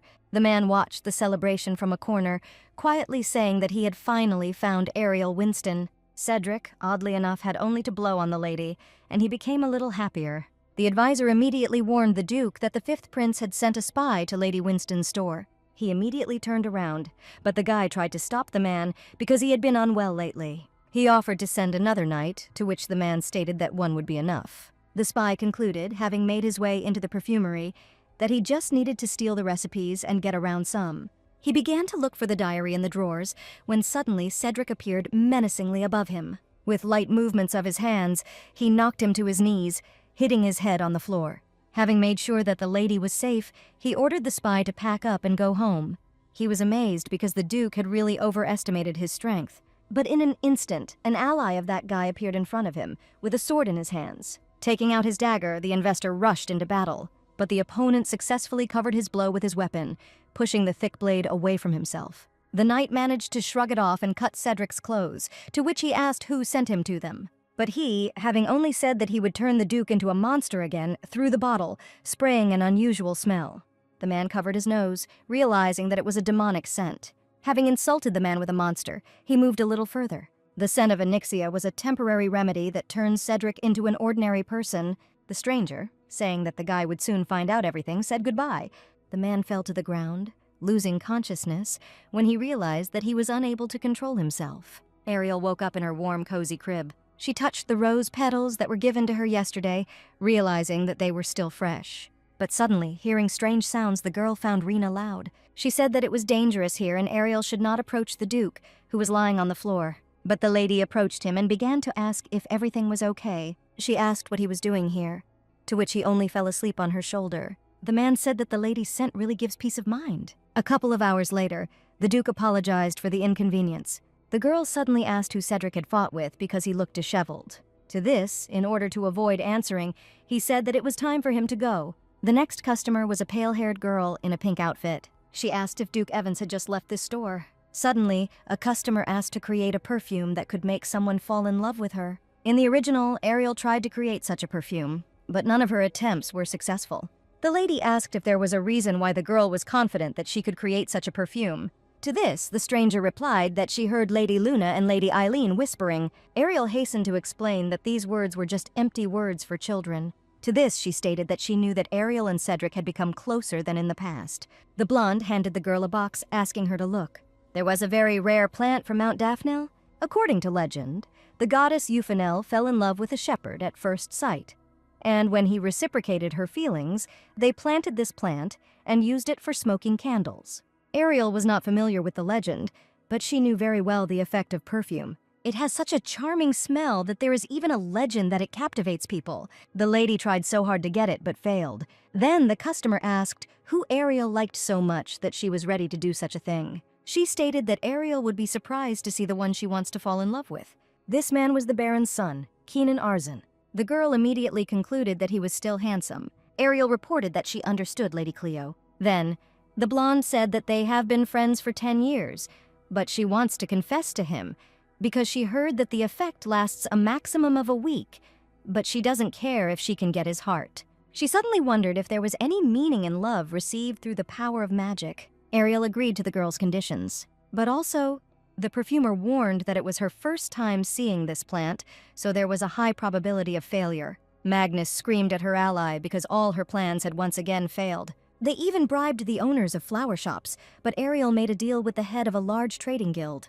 To this, the man just snorted, saying that they wouldn't have to go to all these extremes if the lady knew how to create perfume. But suddenly smiling, the blonde said that Fonte had nothing to worry about, because he had an excellent plan.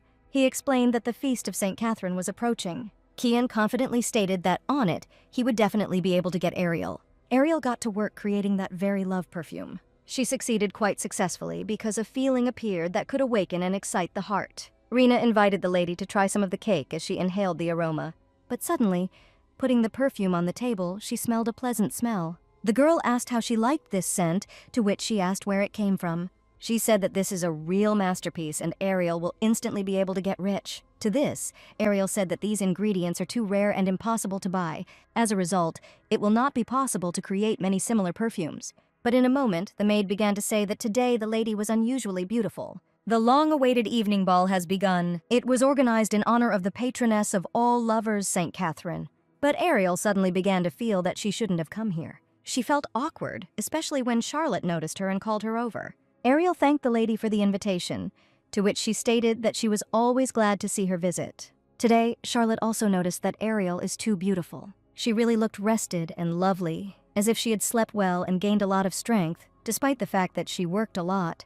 The blonde asked if the lady had a new perfume, to which she replied that apparently the scent had been absorbed into the skin while she was mixing the ingredients. The aristocrat noticed that it was a very wonderful and warm smell. Ariel seemed to bewitch people behind her who continued to say nice things. One girl even asked if this perfume was for sale, to which Ariel replied that it was not for sale. And another one even noticed that the effect of this smell is that the heart begins to beat faster. But suddenly, in order to avoid shame, the girl decided to leave the ball. She concluded that today's reaction to her is different from the previous one. Suddenly, the same customer met her, asking about the scent she wanted. At this, Ariel pulled out a bottle of perfume from the box. This amorous armature came in a heart-shaped package with a black bow at the end. After appraising them, the lady said that they were very cute. This aroma is like fresh flowers and also sweet like honey. She immediately realized that the aroma really enchants and envelops her with love. However, there is a condition for the effect to manifest itself. The partner must have been interested for a long time. To this, Cleo stated that there was such a possibility. The lady wished her good luck and left, to which she shouted that she would never forget this help. Plucking up courage, Cleo decided to approach, spraying the elixir on herself. But suddenly her partner found her himself, approaching from behind. He said that he was looking everywhere for the girl. At the ball, the couple danced together, and it seems that the plan worked successfully. Ariel, standing on the sidelines, was happy, as if for herself. Despite being very tired, the girl had a good experience. But suddenly, someone's rude voice was heard. The lady was approached by Cedric, who had been looking for her all evening. He stated that Ariel's scent had changed greatly. The man said that this scent was not familiar to him, and if Charlotte had not said so, he would have decided that Ariel had already left. At this, the lady was surprised that he was checking by the aroma whether she was there or not. She immediately presented him in the form of a dog, realizing that he had a dog's nose. Cedric asked if the lady had any changes in her state of mind. After all, they say that if a person changes his perfume, then his condition is changed. To this, the lady said that she simply developed a new fragrance on behalf of her. The Duke said that he was here at Charlotte's request. Or rather, this was a deal. His presence had an additional effect. Of course, the participation of the Duke will take the evening ball to a new level. Cedric extended his hand, inviting the lady to dance. To this, Ariel said that she hardly slept. She said that it was not that important. After all, what was important was whether the man's symptoms became more frequent. Lately, he started drinking more, and given his strange condition, Cedric's madness intensifies in keeping with the original. From these thoughts, the girl felt sorry for him. The man suddenly asked why Ariel was looking at him like that. Ariel said that she thought she needed to treat His Highness better. Since Cedric is the main character, Ariel will try to make an effort. For others, perfume is a matter of personal preference, but for the Duke, it is a necessity of life. Cedric smiled and said that if he thought Ariel was interested in him. He again tried to invite the lady to dance, taking her hand. Ariel only agreed to one dance. The perfumer noticed that today the men are in an unusually good mood. The Duke said that this was a special day for him. Cedric smiled when Ariel noticed his strange look. She thought that perhaps this behavior was due to the perfume, but it was not difficult to instantly refute this fact because it could not affect the man. Ariel didn't know how to dance at all because she trampled all the Duke's feet. The man said that there was no need to worry about this. He said to just concentrate on it. They began to dance again, piercing each other with a loving gaze. But suddenly, Ariel pushed the man away from her, saying that it had become too hot. She didn't understand why her heart was beating so hard. An advisor approached the Duke, saying that the Baron was waiting for him. Cedric turned to the girl and declared that it was time for him to go. anymore, and the atmosphere would have been strange, so Ariel left too. She tried to understand why the Duke suddenly began to behave this way. But suddenly the prince himself appeared at the ball, and everyone began to talk about it. But for some reason, His Highness's gaze remained fixed on the perfumer. Ariel bowed in greeting and said that she did not expect to see him here. Why did he say that he was amazed at her talent? Because for the sake of business, she tied her ex to her. To this, she only laughed, saying that it seemed to her that His Highness was afraid of her. She stated that it wasn't enough for them to copy her perfume. They also bribed the flower shop sellers. Everyone in the hall, hearing this, began to whisper and discuss. Then the prince demanded proof that he did it, because Ariel was clearly delusional. The girl became insolent, saying that if he wants to compete, then let him do it correctly. The perfumer looked away, asking to leave, because apparently the prince had nothing more to say. But suddenly, he and Magnus offered to fairly measure their strength with the main perfumer of the store. Ariel didn't want to put so much effort on them, but they began to provoke her. The couple made a condition that if they lose, they will close the perfume store. But if he wins, Ariel will have to become his perfumer. Ariel asked what type of competition they would choose, to which Fanta replied that, of course, perfume making. But with one condition, the ladies must create a perfume that suits her investor. Ariel tried to analyze this order, realizing that her investor was not around and it would be difficult. But suddenly, literally from the crowd, he appeared, looking at the girl quite confident in her victory. All the people crowded around the participants, and some did not even understand what was happening. Everyone understood that Winston had a small but well-known store. They have prepared an equal number of ingredients. The side with the most votes will win. Ariel wondered what scent would be perfect for Cedric. Because of the original, he seemed like a terrible tyrant to her, but she sincerely considers him a kind person. And sometimes she does not understand at all what he is thinking about. The girl made a clear choice that she needed to win the competition. One girl began to worry that Ariel's rivals had come here fully prepared, and Lady Ariel was at a disadvantage. But the Duke replied that, however, he was confident in Lady Winston's abilities. But suddenly, Ariel noticed a sticker on Fanta's perfume, realizing that they had prepared it in advance. She looked at her perfume, wondering if they could have mixed something strange into it. After all, given all their infantile actions, she cannot give them permission. The girl concluded that now is a great chance to teach them a lesson. Ariel raised her hand to indicate that she was finished. When she was released to check the perfume first, she approached her investor. She gave the perfume into his hands, asking him to spray it. This perfume is called Duke in a Moonlit Night. Ariel used black orchid to create a heavy, haunting scent. Over time, a subtle, warm, and sweet aroma of base notes will remain on the skin. This scent will give you a different charm. Everyone inhaled her perfume, realizing that the scent was dark, but at the same time warm, noble, and charming, just like the Duke. Ariel also said that this scent can be used by anyone, regardless of gender. Fanta suddenly said that hot days would come very soon, and wouldn't it be too stuffy to use such a perfume?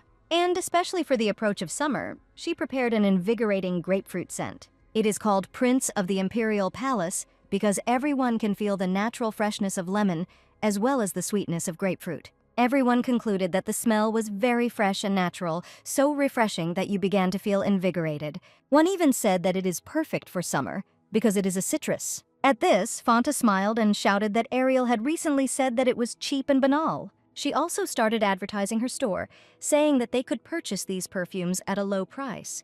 Duke of the Moonlit Night is more elegant and exciting, but the grapefruit scent is more suitable for everyday use. People started comparing their scents, trying to choose the best one. In this case, the man suggested splitting into two sides to understand how many votes there were for the desired perfumes. He approached the people and asked them to do this, that is, to switch sides to Ariel or to Fante. But suddenly, the blonde began to sneeze, interrupting his monologue. He said that he forgot to say that he was allergic to grapefruit. Fanta began to scream, because her investor told her about this only now, to which the man realized that he was going to vomit. Investor Fanta headed to the toilet, feeling sick due to allergies. People began to discuss that the lady didn't even know about the guy's allergy. Some even changed their minds about the girl's perfume, and Fanta promised herself that she would never trust her investor again. The girl turned to the lady and shouted that she would take revenge on her, and they would see who was the best perfumer here. At that time, Ariel didn't even think that she would win this competition so stupidly. But the lady was distracted from these thoughts by potential clients who asked when the perfume would go on sale. Ariel stated that the earliest they can purchase the perfume is next week, and she will also specially give a sample to everyone present today. Cedric, going up to the perfumer, thanked her for creating the perfume, especially for him. But suddenly, the Duke began to think about how Lady Winston sees him as a person. The investor congratulated the lady on her victory and smiled sweetly, trying to support Ariel. A week later, the girl continued to sell her products, learning and developing. Rena said that after the girl attended the ball, they had a noticeable increase in the number of men among their customers. To which Ariel said that in the future it would be better to create more neutral scents. And also, the model of the perfume is also important. The guys saw that their rivals had indeed kept their promise and closed their store. The maid gave her a newspaper where it was written that the perfume sorceress had an impromptu perfume competition at the evening ball in honor of St. Catherine's Day, where she created the scent of Duke Cedric and also her ex. It was also said that through this competition, the truth about the fifth prince's allergy to grapefruit was revealed. Ariel reported that they irritated her with their presence. But for some reason, along with relief, she also felt sadness. But suddenly, from reading the newspaper, Ariel distracted the people and began to recognize her because she makes magic perfume. They started shouting that Mrs. Winston must visit their store at today's festival. The girls were bombarded with papers and newspapers with invitations, to which she did not even understand what had just happened. Today the streets are crowded with people because it is that same day. Rena said that today is the early summer festival. Ariel thought about it, trying to remember how this holiday was celebrated in the original story. In the original, in honor of the beginning of summer, a large-scale festival was held on the streets.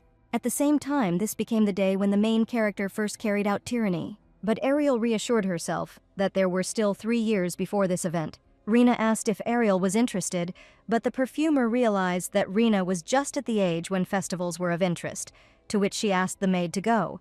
Ariel announced that there weren't likely to be many visitors today, so she'd handle it herself. But the maid began to persuade Ariel to go with them because there is a famous taro cafe there, and you can go there. Rena literally began to cry, realizing that she would have to spend time without the lady. The festival was very beautiful.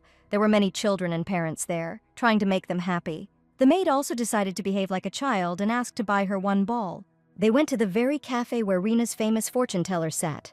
But suddenly they were abruptly informed that they were already closed. To this, Ariel tried to say that she might pay extra. In an instant, the fortune teller saw Lady Winston standing in front of her, saying that she couldn't even imagine how much she liked the perfume she bought then, and as a special exception, she would serve them for free. Rena went first, asking to find out luck and love, for which the girl made a plan. She said that her love is much closer than she thinks. She showed a card of lovers, as well as a card of a traveler going on an adventure. Ariel quickly concluded that the maid was behaving as expected at her age. The girl turned to the lady, offering to tell her fortune. The girl began to convince the lady that her predictions were very accurate, because even everything that happened in childhood coincided. The perfumer was finished off by the fact that the fortune teller said that she would not take the money, and this was her sincere desire. But suddenly, a death card fell out, to which the fortune teller asked to draw another one. All 3 cards meant hell and painful death. Ariel smiled nervously, realizing that all the cards meant death. Although they have not met yet, her fate is already destined for death. The girl said that it was not very encouraging, but it could not be said that he was already dead. Even if her love is alive, he is barely holding on to life. The lady asked to predict Ariel's luck for today. Today, in a place crowded with people, she should go where there is more red color, and there she can meet a noble person. Also, this may be her predicted fate. This person has a powerful presence and they accidentally bump into each other. The knight also wanted to reassure the lady, saying that medicine does not stand still, and her future lover will quickly get back on his feet. And Rena even said that Winston already has a lot to worry about, and there is no need to meet such a person and complicate her life. At the festival, the guys met Raphael. He approached Lady Ariel and said hello, but suddenly she noticed that he was dressed in red in a crowded place. She asked if he was sick with something. The girl concluded that he was too young and healthy for her lover. The guy suddenly said that she was gorgeous at the last ball, and he really liked that perfume. The girl said that Raphael was exaggerating, to which the boy asked if the lady planned to stay. Could he take care of her safety? To this, Ariel said that she already had a guard, but the girl offered to accompany her, not as security. Raphael said that he would give them an excellent tour because he knows every corner of this street. The guys wanted to play, or rather, hit the balls with a dart to win a gift. Ariel played this game perfectly because she was very accurate. It was the knight's turn, to which Ariel said that he would not be able to beat her record. He took the darts under each finger and took a fighting stance. He won instantly, breaking absolutely every ball. The knight said that he just practiced a lot and was not taught this at all. Ariel began to praise Ern, to which Raphael became angry and jealous. Raphael tried to draw attention to himself, saying that around the corner they were selling delicious chicken skewers with cheese, and also invited her to take a look. Rena also loved chicken skewers, so Ariel considered it good luck. But suddenly, the girl did not see Rena next to her. The girl was in the forest and trying to get her ball, which was entangled in a tree. But suddenly someone gave her a thread, to which she was horrified. In front of her stood a man in a hood, with red bags under his eyes and a dead look. Meanwhile, the guys decided to split up and search because she couldn't go far.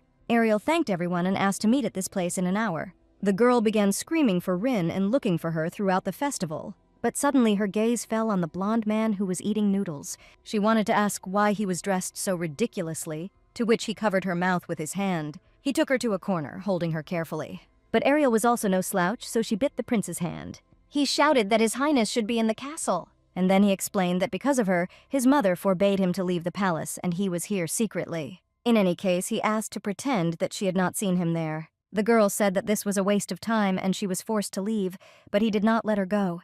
The girl turned to him and asked what else he needed. But the prince asked if she came to the holiday alone. The man said that he was not used to the village of commoners and he needed a guide, to which Ariel said that he had a lot of money and could hire anyone. The prince grabbed the lady's hand, saying that that was not the point. The man said that he had no one to have fun with. Fanta said that she did not need such an investor and broke the contract. In the newspapers, everyone makes fun of him, and he is completely alone. Ariel said she was looking for someone, and if he could help, they could have fun together. The girl described Rena completely, to which he asked if we were talking about the servants. The prince announced that it was worth mentioning his outstanding memory, and he saw how not so long ago she walked towards the forest. The lady found a bracelet on the ground that belonged to Rena. She began to think that something serious could happen, to which the man stated that there was a magic tower in the vicinity and no one could recklessly cause trouble. But suddenly, Ariel felt a familiar aroma. It was the perfume that Rena usually wears. The girl began to run to the side, trying to find her maid, but suddenly tripped. The prince caught her, grabbing the girl right by the waist. Ariel looked at him confused. The man dropped the girl abruptly, saying that she was too heavy. Ariel was very angry with him. She said that the prince had already left, and she thought that she could cope with the search alone. Still, he followed her, saying that he wanted to help. The perfumer trusted her sense of smell, trying to find Rena, and so the girl stood alone in the forest, seeing the lady. She ran up to the lady with tears in her eyes. She asked if she was injured anywhere. The girl said that she was completely fine because the Duke saved her. Cedric appeared from under the bushes, extending his hand to Milady. He said that the child was safe and sound and Ariel need not worry. Noticing traces of blood, the man asked if anyone had been injured. The girl thanked the Duke because she was very worried that something had happened to Rena. To this the man only smiled, saying that he did not deserve any gratitude. The blonde tried to beg for praise for himself, when suddenly Cedric asked what he was doing here. He replied that Lady Ariel had begged tearfully and he was only helping her. The man smiled, declaring that they were now friends. But Cedric, embittered with the blonde, said that he could not just let his crimes get away with him and began to roll up his sleeves. To this, he only said that the Duke could attack because he was challenging him. Ariel stopped their fight, saying that Rena was very scared and they could fight later. The Duke apologized for his behavior and said that he would ask Ern to escort them home. The perfumer asked the girl to return to the store and have a good rest, because today was a day off anyway. And Ariel, the Duke invited her to a personal conversation. They came to dinner and the perfumer asked what was so serious that Cedric wanted to talk about. The man asked if the girl goes on business trips. The man said that he would like her to accompany him to one place. He explained himself a little more clearly, offering to join him for company. They must travel to the divine city located on the border of the Bel Air Empire. But to get there, it will take half a month without stopping, and you will have to ride horses. Ariel asked her to excuse her, asking if there was a reason that she should accompany the man on such a long journey, because she could make a supply of Onyxia's perfume for his journey. The man said that the scent alone was no longer enough, to which the lady was surprised whether their effect had weakened. Cedric said that the effect of the scent is enhanced only when the girl is next to him. To this, she said that this fragrance does not have conditions in the form of the obligatory presence of someone, but the Duke spoke from experience, because the difference in the effect between when a girl is nearby and when she is not is simply amazing. The girl said that she would not be able to fulfill this request because she could not leave the store for a long time. Also, the lady stated that Cedric was delusional. Since she supplied the fragrance, he mistakenly thought that she was the key to solving the problem, and this is something of a distorted association. In this case, The man ordered to forget about the previous request and come to the ball next month as his companion. Ariel began to wonder what the reason for such a request was. The Duke explained that with his narrow social circle, it would not be so easy to find a companion. The girl thought this was nonsense because someone like Cedric would be very popular, and if he announced in the square that he was looking for a partner, a whole crowd of people would rush in. The perfumer thought that if she appeared at the ball as his companion, then scandals would no longer be avoidable. But on the other hand, this will have a very good effect on the perfume industry because the last new product was a resounding success. After thinking briefly, Ariel accepted the Duke's invitation. The lady returned to the store and was greeted by Rena and Ern, saying that they were only waiting for her. She asked if anything serious had happened. Ariel said that next time she would look after her better, to which the maid only apologized. The girl remembered that she had seen terrible things. Blood, Cedric, who was killing a crowd of knights in front of her. At that moment, the man understood that even Rena now did not have the scent of Onyxia, which could help him quench his thirst for blood. He was wounded, but forbade the girl to approach him, because now he is very dangerous. Cedric asked Rena to keep this a secret from Lady Winston, otherwise she may be in danger. Rena said she was fine and apologized for the inconvenience. The perfumer asked the girl to rest for a few days. Cedric informed Guy that the Information Guild, which disappeared 16 years ago, has returned again. They seem to be related to the Duke's madness. The man ordered Cedric to continue investigating. Guy said that he is the best informant, so Cedric can trust him with everything. The man understood that if he was lucky, he would be able to get rid of this madness once and for all. Ariel concluded that since it is summer, it would be nice to prepare a new product that represents this time of year. It was very important that the product allowed us to feel the season. Rena immediately suggested an association with the sea. If you think about it, Ariel did not see a single sea-type scent in the original diary, and apparently it is difficult to obtain in this world. Suddenly, a guy entered the room, saying that Countess Gilbert had sent him. He gave her a gift containing a rare herb. Jaina decided to give it to the store, taking this value from the head of the guild with whom they made a deal, and also asked Ariel to use it wisely. Everyone who was there felt such an aroma for the first time. The smell was fresh and invigorating, like the morning breeze, as if the salty sea breeze had touched the tip of the nose. We can say that this fragrance embodies the romance of youth. But suddenly, His Highness also came to the store, saying that she promised to spend time with him and she must keep her promise. He even planned a special itinerary for the date to make her feel burdened. The girl wanted to refuse him because she has a lot of work, to which the man bowed down, calling her a liar. The lady suggested a compromise, or rather, to have fun creating perfume. He said it didn't look like fun. Ern served the same herb to the prince, saying that it needed to be ground immediately. The fact is that little is known about Trey's herb. It has never been used as a component for perfume, so Ariel wanted to try different extraction methods. According to research, members of the royal family of a western state use this herb to save the heat. But its refreshing marine aroma may have other properties, and it also had an unusual blue color. The girl decided to try using the desired herb as the main note. When he tried to spray the perfume, he felt a fresh and invigorating smell of fruit, the smell of salty sea breeze and fresh grass, and also a barely noticeable clean and invigorating smell of the sea, leaving behind a soft trail. The lady realized that the mysterious secret of the aroma of Trey grass is that it can invigorate. The perfume will sell very well if it is launched in the summer, and no one except Ariel will be able to make it. Now, all that remains is to think about the bottle and the name of the perfume. At this time, Fanta was bursting with anger. The girl swore that she would get out of this hole and become more popular and more successful than anyone. But suddenly, she was enveloped in blue-violet smoke. Fanta fell sharply, losing consciousness. A girl entered the room, smiling slyly. Ariel gave out delicious treats for the girls. She announced that she had developed a new scent, inviting them to try it out. Suddenly, a blonde appeared, saying that she had accidentally overheard their conversation. The girl asked to tell her when it goes on sale, because she wants to buy it first. But the lady said that she could not decide on the date yet, but she would definitely help her try the product on her next visit. The blonde said that she always enjoys using her perfume, and everyone in the salon also uses only it. The children noticed that Mrs. Ariel was becoming more and more popular. Lately, they talk about her more often, and there are many more guests like that lady. And the store is slowly becoming busier. At this rate, I'll have to move to a bigger store. The girl thought that the neighboring store was empty for renovation work to expand. A man approached Ariel and handed her an envelope, saying that Evans asked him to give her this decree. The envelope contained an invitation to the Imperial Ball. Ariel immediately remembered that Cedric asked to become his date at the Imperial Ball, which would take place next month. The children began to admire, saying that this was the largest celebration of the year, and only a narrow circle of aristocrats who received an invitation could participate in it. Surprisingly, this was not even mentioned in the original, and it seems to be a much more important event than she expected.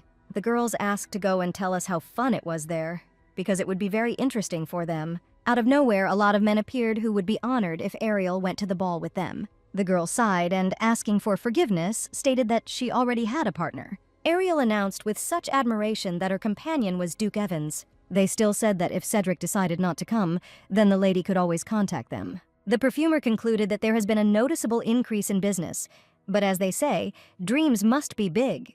The day of the imperial ball arrived, and Ariel began to cook with 6 hands. All the servants praised Ariel, saying that she was becoming more beautiful every day, but she was sure that Count Winston had threatened them to treat her well. The father was shocked and at the same time furious that his daughter was invited to the imperial ball. He stated that in order to attract the imperial family, it must be perfect from head to toe. The maids began to choose a dress for her, but most of the outfits were outdated. The girl began to choose jewelry, choosing a necklace with a stone that resembled Cedric's eyes. In an instant, the lady was knocked on the door, saying that Duke Evans was already waiting for her. The Duke invited the lady to ride together in a carriage. Ariel suddenly realized that she could easily fall in love with the investor, given the fact that his appearance matched the main character. The pale-faced woman began to ask how Evans was feeling, because whatever one may say, she could be called Cedric's doctor. Ariel can safely be called his doctor, because she pacified his madness, as no doctor or priest of the Empire could. He asked who she was, if not a doctor, to which he received the answer that the girl was a perfumer. The man took the lady by the hand and led her into the ballroom. Everyone immediately began to discuss the couple, saying that they did not believe that they had a purely business relationship. Cedric suddenly asked if the lady had changed her perfume. The fact is that this aroma was incredibly captivating. It retained the sparkle of iridescent waves and the calm of the sea. The Duke was surprised that Ariel was able to express these feelings so beautifully with the help of scent. The man began to tell the lady about a magical island where the sandy shore turns pink. The Duke, suggesting that the girl might like it, suggested going there in the summer. Finally, an older woman appeared at the ball with a fan in her hands. This woman was the Empress of their country. Suddenly, the girl thought that the Empress has the greatest power in the country, and this is the best chance to advertise her perfume. The woman thanked Evans for accepting her invitation because she was glad to see him after a long time. The Empress looked at Ariel, asking if she was his companion. The Duke introduced her, to which the woman stated that this was the first time Cedric had brought a companion, and it was clearly stated that without a partner, entry was prohibited. The woman suddenly noticed that Lady Winston emanated a very pleasant aroma. She concluded that it was similar to the aroma of grass received as a gift from a neighboring kingdom. Ariel confirmed the woman's words, saying that the new perfume was created based on Trey's herb. This fragrance is not yet on sale, but the girl had a bottle. The Empress tried it, saying that it was amazing, but the suffocating air was suddenly filled with a feeling of vigor. Compared to Trey's grass, it was deeper and more elegant. The perfume will definitely gain popularity, since the Empress herself praised it. But suddenly, Her Majesty was distracted by the news that Minister Rowell was seeking an urgent meeting. She asked Evans to accompany Her Highness for a short while. The aristocrats immediately attacked the perfumer, asking him to use that same scent. Ariel immediately concluded that her business was a good success today. The girl just wanted to lie down and rest when the 5th prince appeared nearby. Kian stated that his mother really liked the scent. Ariel smiled, saying that the man did not help her much, but still helped her, to which he said that even her smile was beautiful. And it was at that moment that the Duke appeared in front of them. He menacingly declared that if the prince had not found a partner, then there was no need to covet his companion. To this, the blonde stated that they were just chatting a little. The prince hastened to remind Cedric that he and Winston were just business partners. Disgraced, the man took Ariel by the hand and led her away. She asked the Duke to let go of her hand because he was squeezing it too tightly. Evans asked why the lady continued to communicate with this scoundrel. Ariel said that contacting him could help business if he was from the imperial family. The Duke began to ask whether she was interested in this boy only in terms of business, or if she liked him. Cedric frowned and declared that he was superior to him in blood ties. She understood that they were enemies, but she didn't think that they were that much. The Duke declared that when trouble happens, it is best to get some fresh air. The man brought the girl to the greenhouse of the imperial palace. Ariel suddenly realized that Cedric was the blonde's uncle. Suddenly, the lady saw a rare herb, the aroma of which was reminiscent of mint and mustard at the same time. She sighed because she didn't take the diary she needed with her. Cedric concluded that Ariel really liked it here. The Duke invited the lady to stay here a little longer because he would like to spend time together, to which she agreed, saying that the view here was too beautiful. The lady said that she would like to come here again, to which Evan said that anytime she wished. The Duke has an urgent matter and he will not be able to accompany Ariel, so he is forced to leave. Meanwhile, the prince concluded that Ariel is a weak point for the Duke since he was so angry at the ball. In a moment, he wondered why his mood had suddenly deteriorated. At the ball, the first and third prince were introduced. The first prince was Louis, a handsome blonde man, and the second one, Pierre, looked absolutely the same. Their appearance shone even brighter than before. The brothers immediately pestered the blonde, saying that he should say hello. The man did not understand why he was here if he was supposed to be abroad studying. Another brother reported that the youngest of them is very vulnerable. But suddenly they showed very unpleasant news, or rather a newspaper where the prince was disgraced. The man asked his brothers to leave as soon as possible. Suddenly, the mother of a wonderful family appeared, and everyone started asking how she was. The empress asked how their trip went. The gentleman stated that during this time, he crossed the eastern continent and mastered various martial arts. But mother said that Kian did not do anything stupid, and that was good. The younger one was asked not to go to the family dinner if he didn't want to embarrass himself again. Ariel walked towards His Highness, asking why he was alone. But suddenly the lady saw that the man was crying. The lady said that it was very cruel because she was sure that there were many more cakes there. Kian said he doesn't understand why people don't like him and look down on him when he tries, but it doesn't work out. Ariel reported that the prince himself voiced the cause of his problem. The girl said that it's all because he does everything in order to be good in other people's eyes. The perfumer said that if he wants everything to work out, then he needs to act for his own sake and do what he likes. The prince suddenly realized that even after what he did, she still did not hate him. Then Kian declared that he liked Lady Winston, but the friends did not even suspect that they were being photographed from an angle. Soon these photos began to be published in newspapers and Cedric saw it. Early in the morning, Rena handed the lady a newspaper, which contained those same photos. A month later, next to Ariel's store, a new elephant, Magnus, was already standing. The man invited people, saying that in honor of the first day of opening, all goods were at a quarter price. Everyone understood that it was several times cheaper than Ariel's perfume, and Magnus seemed determined. Winston still had no buyers, so Ariel suggested that Rena take a break. To this, she said that they were not there just now, and in a couple of minutes they would already come running.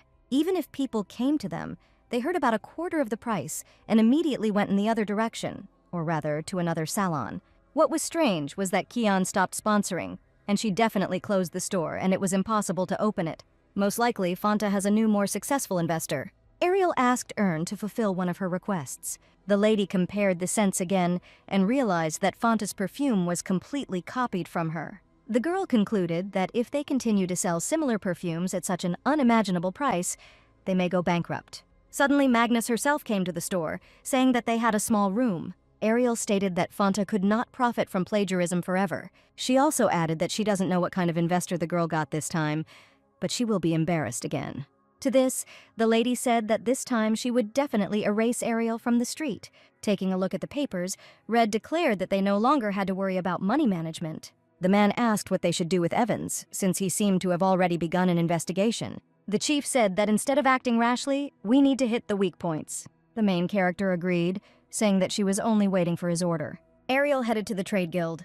The girl thought that perhaps Mistress Jaina could help her. The woman smiled and asked about Lady Winston's fate here. She stated that she had found an excellent use for Trey's herb, bringing a gift as a perfume. Jaina had heard a lot about them, but didn't think she'd experienced them herself. One way or another, the woman just needed this perfume because of its effect. She said that all she had to do was ask, and she would get Trey's herbs at any moment. The head of the guild guessed that if Ariel arrived before lunch, it meant something urgent. The lady got straight to the point, because she heard that the guild was going to visit the kingdom of Monarch, and she just needed a unique product from Selah.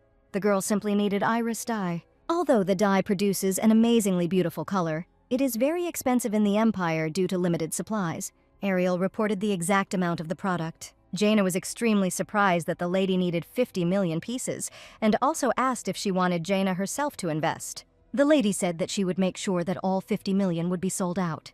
To this, Jaina said that this proposal was out of the blue. The perfumer explained that she plans to win the Spring Festival, which will determine this year's color. If she wins, she will become the May Queen, and interest in Iris dye will also increase. She also said that she takes full responsibility upon herself. The woman declared that Ariel was a very deep thinker for her age. Even the butler said that this would not bring more losses, because if the guest's plan turns into foam, it will always be possible to sell the remains on the continent. But there is just one problem. To get this iris, you need to cross one bridge. Otherwise, you will have to circle around the Kingdom of Monarch. It is strictly guarded, so you need to apply for passage in advance. The butler said that usually it was possible to pay extra and permission would be given, even if the deadlines were missed. But after the owner of the city changed, this became much more difficult. As it turned out, Cedric Evans was the new owner. And it's not that he didn't take bribes, it's too difficult to get in touch with him. Ariel said that she would solve this issue on her own. If you think about it, after that moment, there was no chance to meet in person, and she only delivered perfume to Onyxia, and that was all. Ariel immediately realized that it was a scandalous article about her and the fifth prince. The lady decided that it was worth talking to him about this, and stopping, asked Ern to buy at least a gift. When Winston arrived, all the servants immediately began to bow to her and greet her in a large chorus. They promised to provide the girl with special first-class service, which is why she chose a simply lovely outfit in red shades. The man said that all the outfits suit the lady, and he is sure that Duke Evans will also really like it. But then the perfumer remembered that she had come for a gift for Sir Evans and announced it. But he didn't even ask who needed to choose a gift and got to work. And the girl thought about how well they treat customers here. He gave her several options, asking what she liked, to which she realized that such jewelry was not suitable for a symbolic gift, and these scoundrels decided to shake all the money out of the lady. Ariel smiled politely and said that this was not what she was looking for. The store owner apologized and asked what product she was interested in, saying that they would not disappoint her again. But the man was shocked when it turned out that Ariel wanted to pick up something like a basket of fruit. But immediately changing her mind, the perfumer asked for a bottle of wine. The lady was brought a book with various wines, but she chose the cheapest one. Ariel noticed that there was one item standing apart from everything else, and as she came closer, she saw a necklace that was so expensive that it stood alone. She immediately realized that by wearing it to the spring festival, she could create amazing harmony. But the perfumer was quickly upset, saying that this product was not for sale, it was exhibited only for demonstration. When asked when the exhibition would end, she was told that the exact dates were not known, and she could be included in the list of names for pre-order. I was wondering if the exhibition would end before the spring festival started, because it is so beautiful that Ariel definitely wants to get it. Leaving the store, the girl saw a sign that indicated the name of the store owner, but it seemed familiar to her. To this, Ern replied that this is one of the middle names of the owner. As it turns out, Cedric's full name is Cedric Rayner Richett Evans. But if Ariel had only known, she would never have bought a gift for the Duke here. The girl even understood why Cedric was constantly mentioned. When Ariel arrived at the Duke's, his advisor awkwardly asked him to wait a little longer. The girl began to think that the man simply did not have time, when suddenly he himself came out to her. The lady wanted to apologize for the unexpected visit when she noticed that the Duke was constantly looking for physical contact with her. He had a mark left on his cheek from the pillow, and the girl concluded that she had disturbed his daytime sleep. The man asked what brought the lady here, because she never sought a meeting first, to which he received the answer that Ariel needed help. She said that she heard that His Highness rules the fortified city. She, for greater persuasiveness, saying Cedric's full name, asked to allow the trade guild to cross the bridge. The Duke was left perplexed because he thought that Ariel wanted to export perfume to Selah, but the girl explained that she urgently needed to get something during this month, but the merchant said that without a pass to the bridge, she would return empty-handed. And if he gives permission, it will greatly help the matter. It will also help correct the situation with the current decline. Ariel was very stubborn and preferred to solve the problem with the loss on her own.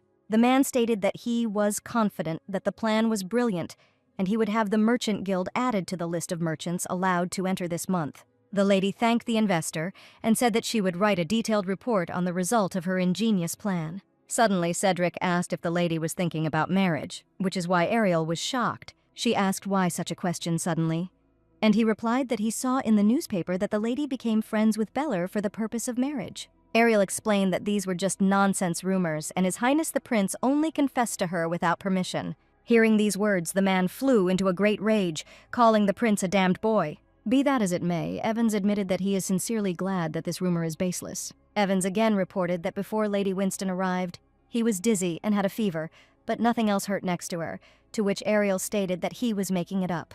She rose from the sofa and bent over in front of the investor, taking his temperature with her hand. She looked away and said that Cedric still had a fever. The man took her hand and pulled her towards him so that the girl was much closer. The lady looked at him and wanted to say something when they were interrupted by the advisor's laughter. Ariel pushed the man away from her and handed him a gift. After that, Ariel, full of embarrassment and misunderstanding, quickly left the room. At this time, the fifth prince was diligently sketching Lady Ariel on the canvas, saying in a whisper that he was bored. His sketches were really beautiful, with straight lines. Keon even began to cry, realizing that he should not have confessed his love to Ariel. The man's older sister saw this, thinking that she would not forgive Ariel for making him an even bigger idiot. A new scent appeared in Ariel's room, and Rena finally smelled what Iris smelled like. It was the first time Rena felt such an exquisite aroma. The girl proudly declared that the lady would definitely win the spring festival. The maid gave the girl a suitcase, saying that an order had arrived, but Ariel did not order anything. Having opened it, the perfumer was shocked because she saw the same necklace. Based on the handwriting in the attached note, Ariel realized that Cedric had sent it to her. The girls discussed the fact that this time a new face would arrive instead of Charlotte. But suddenly, they saw that Ariel Winston, the one who was called a girl with a terrible temperament, had arrived at the festival. Because of the lady's luxurious appearance, all the girls said that they were very glad to meet her. The perfumer emanated an unusual floral aroma. The girl friendlily invited the aristocrats to try her new perfume. This perfume was made from irises and exuded an exquisite aroma that would subtly reveal the noble charm of its wearer. Everyone liked the new scent, and of course the girls began to ask where and how they could buy the newest perfume. Suddenly, Princess Lena appeared at the ball. The girl began to talk about how the lady immediately showed the insolence of a newcomer, or rather, she was behaving too openly. The princess immediately stated that it would be impossible to become May Queen, because the color of her dress was too expensive to make it trendy. The perfumer bowed and thanked the blonde for the lesson, because the princess was indeed generous, as she had heard. Ariel reported that she heard unique news that the trade guild this time visited the port of Sayla, and it is famous for its unique goods. The girl said that the guild would soon announce that they had purchased iris dye in bulk. Since few traders would dare to bring iris from far away, purple blue was an extremely expensive color. Ariel explained that the reason for the high price was not the rarity of the iris, but rather supply issues. The lady was discouraged because the large delivery happened very suddenly. The girl said that they brought plenty of colors, so she decided to cover herself from head to toe in purple. The aristocrats immediately realized that if Countess Gilbert personally said so, then there really was a lot of goods. The princess immediately announced that the countess had committed a stupidity because the purple-blue color symbolizes death. At this, Ariel blinked her eyes in surprise, saying that in the language of flowers, iris means good luck. The lady giggled, saying that the world of flowers is amazing because the flower that signifies luck has such an opposite meaning. But the princess didn't want to give up, so she smiled and reminded Ariel about the rumors that she was friends with her older brother. The girl sighed, reassuring herself that a couple of gossips could help advertising. The perfumer announced that she had met His Highness a couple of times, but they did not have the same relationship as they write in the newspapers. Lena suddenly told Ariel to be much more careful because the imperial family was too big a prey for her. When Her Highness left, everyone immediately began to praise the girl for the color of her dress, asking her to try a little more perfume. Suddenly, another girl appeared in the ballroom and asked to try a little of the scent, too. Ariel immediately remembered that this woman was the true main character of the original, whose name was Lena. She was dumbfounded, because there was still a long time before the main character appeared, and there was no mention of her participating in the spring festival. Lena smiled and complimented the perfumer, calling her a genius. The girl began to get acquainted with everyone, and Winston could not understand why she appeared so early. The lady said that she needed to leave and, wishing her a good evening, left the hall. The girl wanted to be alone to think about everything, because Lena, according to the storyline, should be connected with the main character, Cedric. She understood that she and the Duke were close because of business, but they were destined to grow apart someday. Winston didn't understand why she suddenly lost her mood because of this. The thoughts of the main villain were interrupted by the main character asking what Ariel was doing here alone. The lady explained that she decided to take a little break. Lena came to her to inform her that voting had already begun and invite her to vote together. The perfumer clearly decided that she shouldn't worry about it now and needs to concentrate on winning. The voting began, and Ariel Winston was chosen as the first contender. The second one was Lady Winbell. The woman said that, keeping with the iris concept, Lady Ariel presented an unusual and stunning outfit. Those present said that Lady Winston seemed to have a unique feature, and she surpassed even the participants of previous years. But Lady Winbell attracted the attention of other participants with the charm of pure beauty, which cannot be seen since the Empire. Lena said that it was a great honor for her to share the place of the contender with the perfumer. One aristocrat, approaching the girl, said that Lady Winston should be offended because due to the fact that the entry of men was prohibited, she was not able to bring the Duke as a partner. Ariel faked a smile and said that if the Duke had been here, he would have rigged the votes and led her to victory.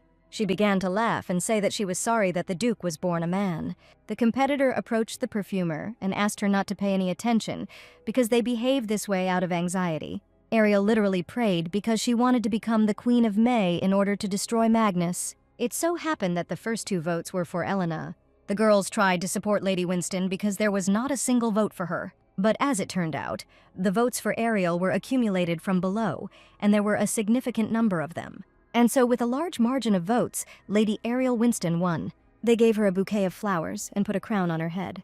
Ern met the mistress, immediately realizing that she had accomplished her plan. The girl realized that she should move directly to the contract. From that day on, everyone began to dress up in this unusual color because it was recognized as fashionable. Everyone began to ask why that perfume had not been on sale before, to which Ariel replied that it was a very rare flower, and fortunately, she managed to buy a huge batch. The fact that my lady became the May Queen quickly spread throughout the empire, and all the newspapers began to talk about this wonderful event.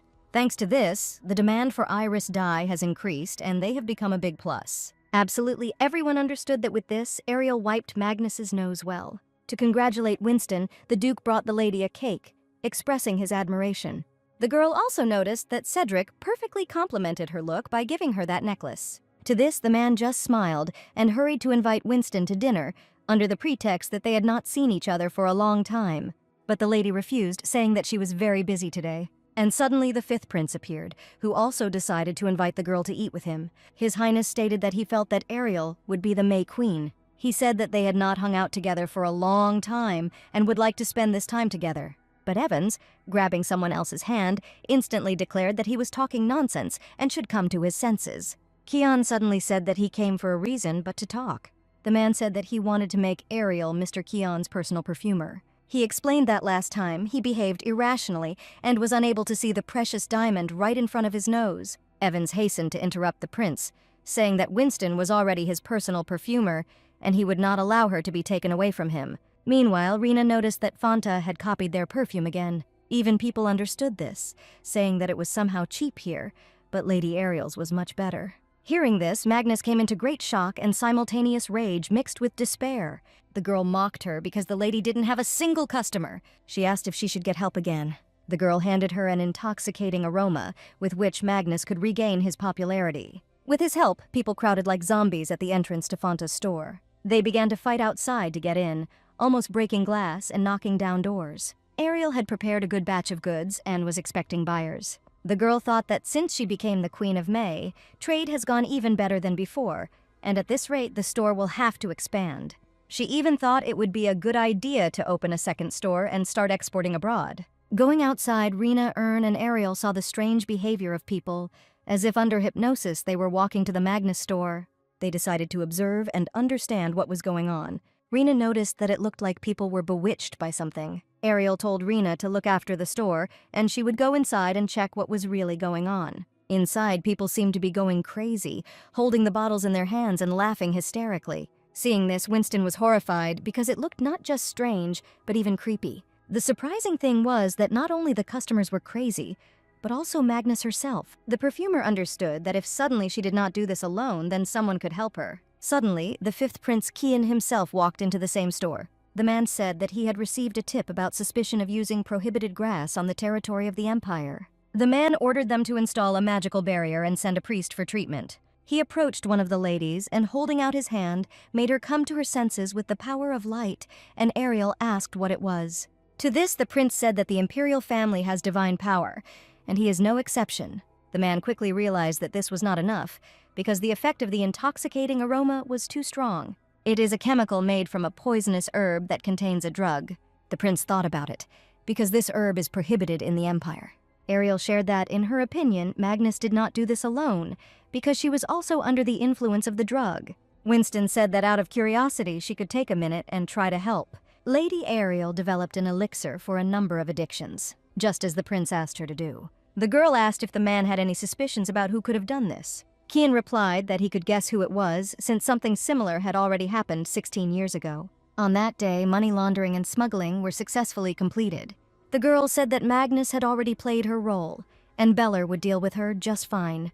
The man ordered the girl to try to carefully approach Lady Winston. He also clarified that only with her can they revive this place. Entering Fanta's strange store again, the girl began to spray the elixir. He helped noticeably, and people came to their senses without understanding anything. Ariel, approaching Magnus, began to spray her perfume on her, thereby bringing her to her senses. She started asking if the lady remembered anything. Fanta said she took one last look at her store before leaving Bel Air. But then suddenly, strange smoke appeared and she fell to the ground. Ariel invited the girl to rest, saying that it was very good that they managed to return her to her normal state. The prince said that out of old friendship, he would put in a good word about Fanta in front of the imperial family, because all the blame could be pinned on her. The lady thanked the guys and sincerely apologized for everything she had done. She also said that in the future, she would help her with anything if it was in her power. Winston said that once or twice the girl wouldn't get away with it. The investigation revealed that the Magnus Beauty Salon was used for money laundering. The perfumer asked if the empire was completely cleared of the Khan Guild, but few people know that the head of the guild survived and escaped. 16 years have passed since they were expelled, and it seems that all this time they have been gritting their teeth and growing in strength again. They have also established a new base, and the imperial family is now busy searching for them. They were the only gang in the best villain tradition to appear in the original. Khan is the final boss. They are cruel and merciless, befitting their status, the case of the kidnapping of the heir of Duke Evans 16 years ago. Cedric was expendable in an experiment to crossbreed a monster and a demonic creature. And as a side effect, Cedric fell into madness. Initially, Khan was supposed to appear on stage only 2 years later. But given many circumstances, the plot goes against the original. Ariel deduced that Cedric was in danger based on the fact that the Khan were not expected to appear so soon. The girl stood up and said that it was time for her to go. She explained that she urgently needed to go somewhere, to which the man took her hand and said that it was dangerous and he would escort her. To this, Winston stated that she was not the one he should protect, and also not small and could get through on her own. The prince said that the lady was going to go to the Duke anyway, but she did not understand what this had to do with him. The man said that he now understood for sure that the lady liked Mr. Evans. To this, the girl replied that this was not true at all. The man smiled and accused the lady of lying, saying that her ears were red. After that, Ariel rudely waved away someone else's hand and said that it was really time for her to leave. The girl walked towards the Duke, asking Rick if he was inside. The man asked what brought Lady Winston at this hour, but Ariel was thinking about something completely different, trying to understand by looking at how Cedric was feeling.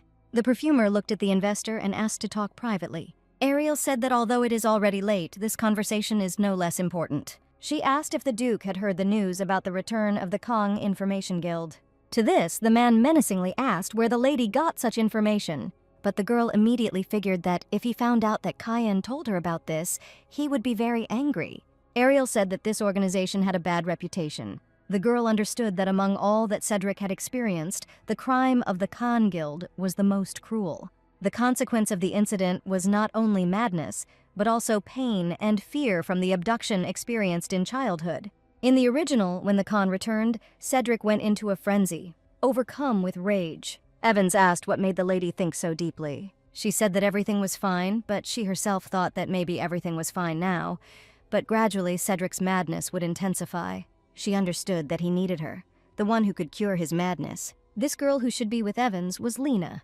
The lady realized that the presence of the main character was necessary for Cedric himself. The man asked if the lady wanted to tell him something. Ariel stated that she was acting as his family doctor, and he should report to the family doctor about any small details related to his health. Winston asked if his rapid pulse had been bothering him lately. Cedric chuckled that Ariel was actually asking questions like his doctor. Evans said he felt normal. But he did not miss the opportunity to notice that the girl cared about him. The perfumer was always stopped by the thought that someday he would naturally meet the main character. Ariel was tormented by only one question. Could she be with him until then? Cedric offered to take the lady to the door of the store, but she refused under the pretext that the store was very nearby.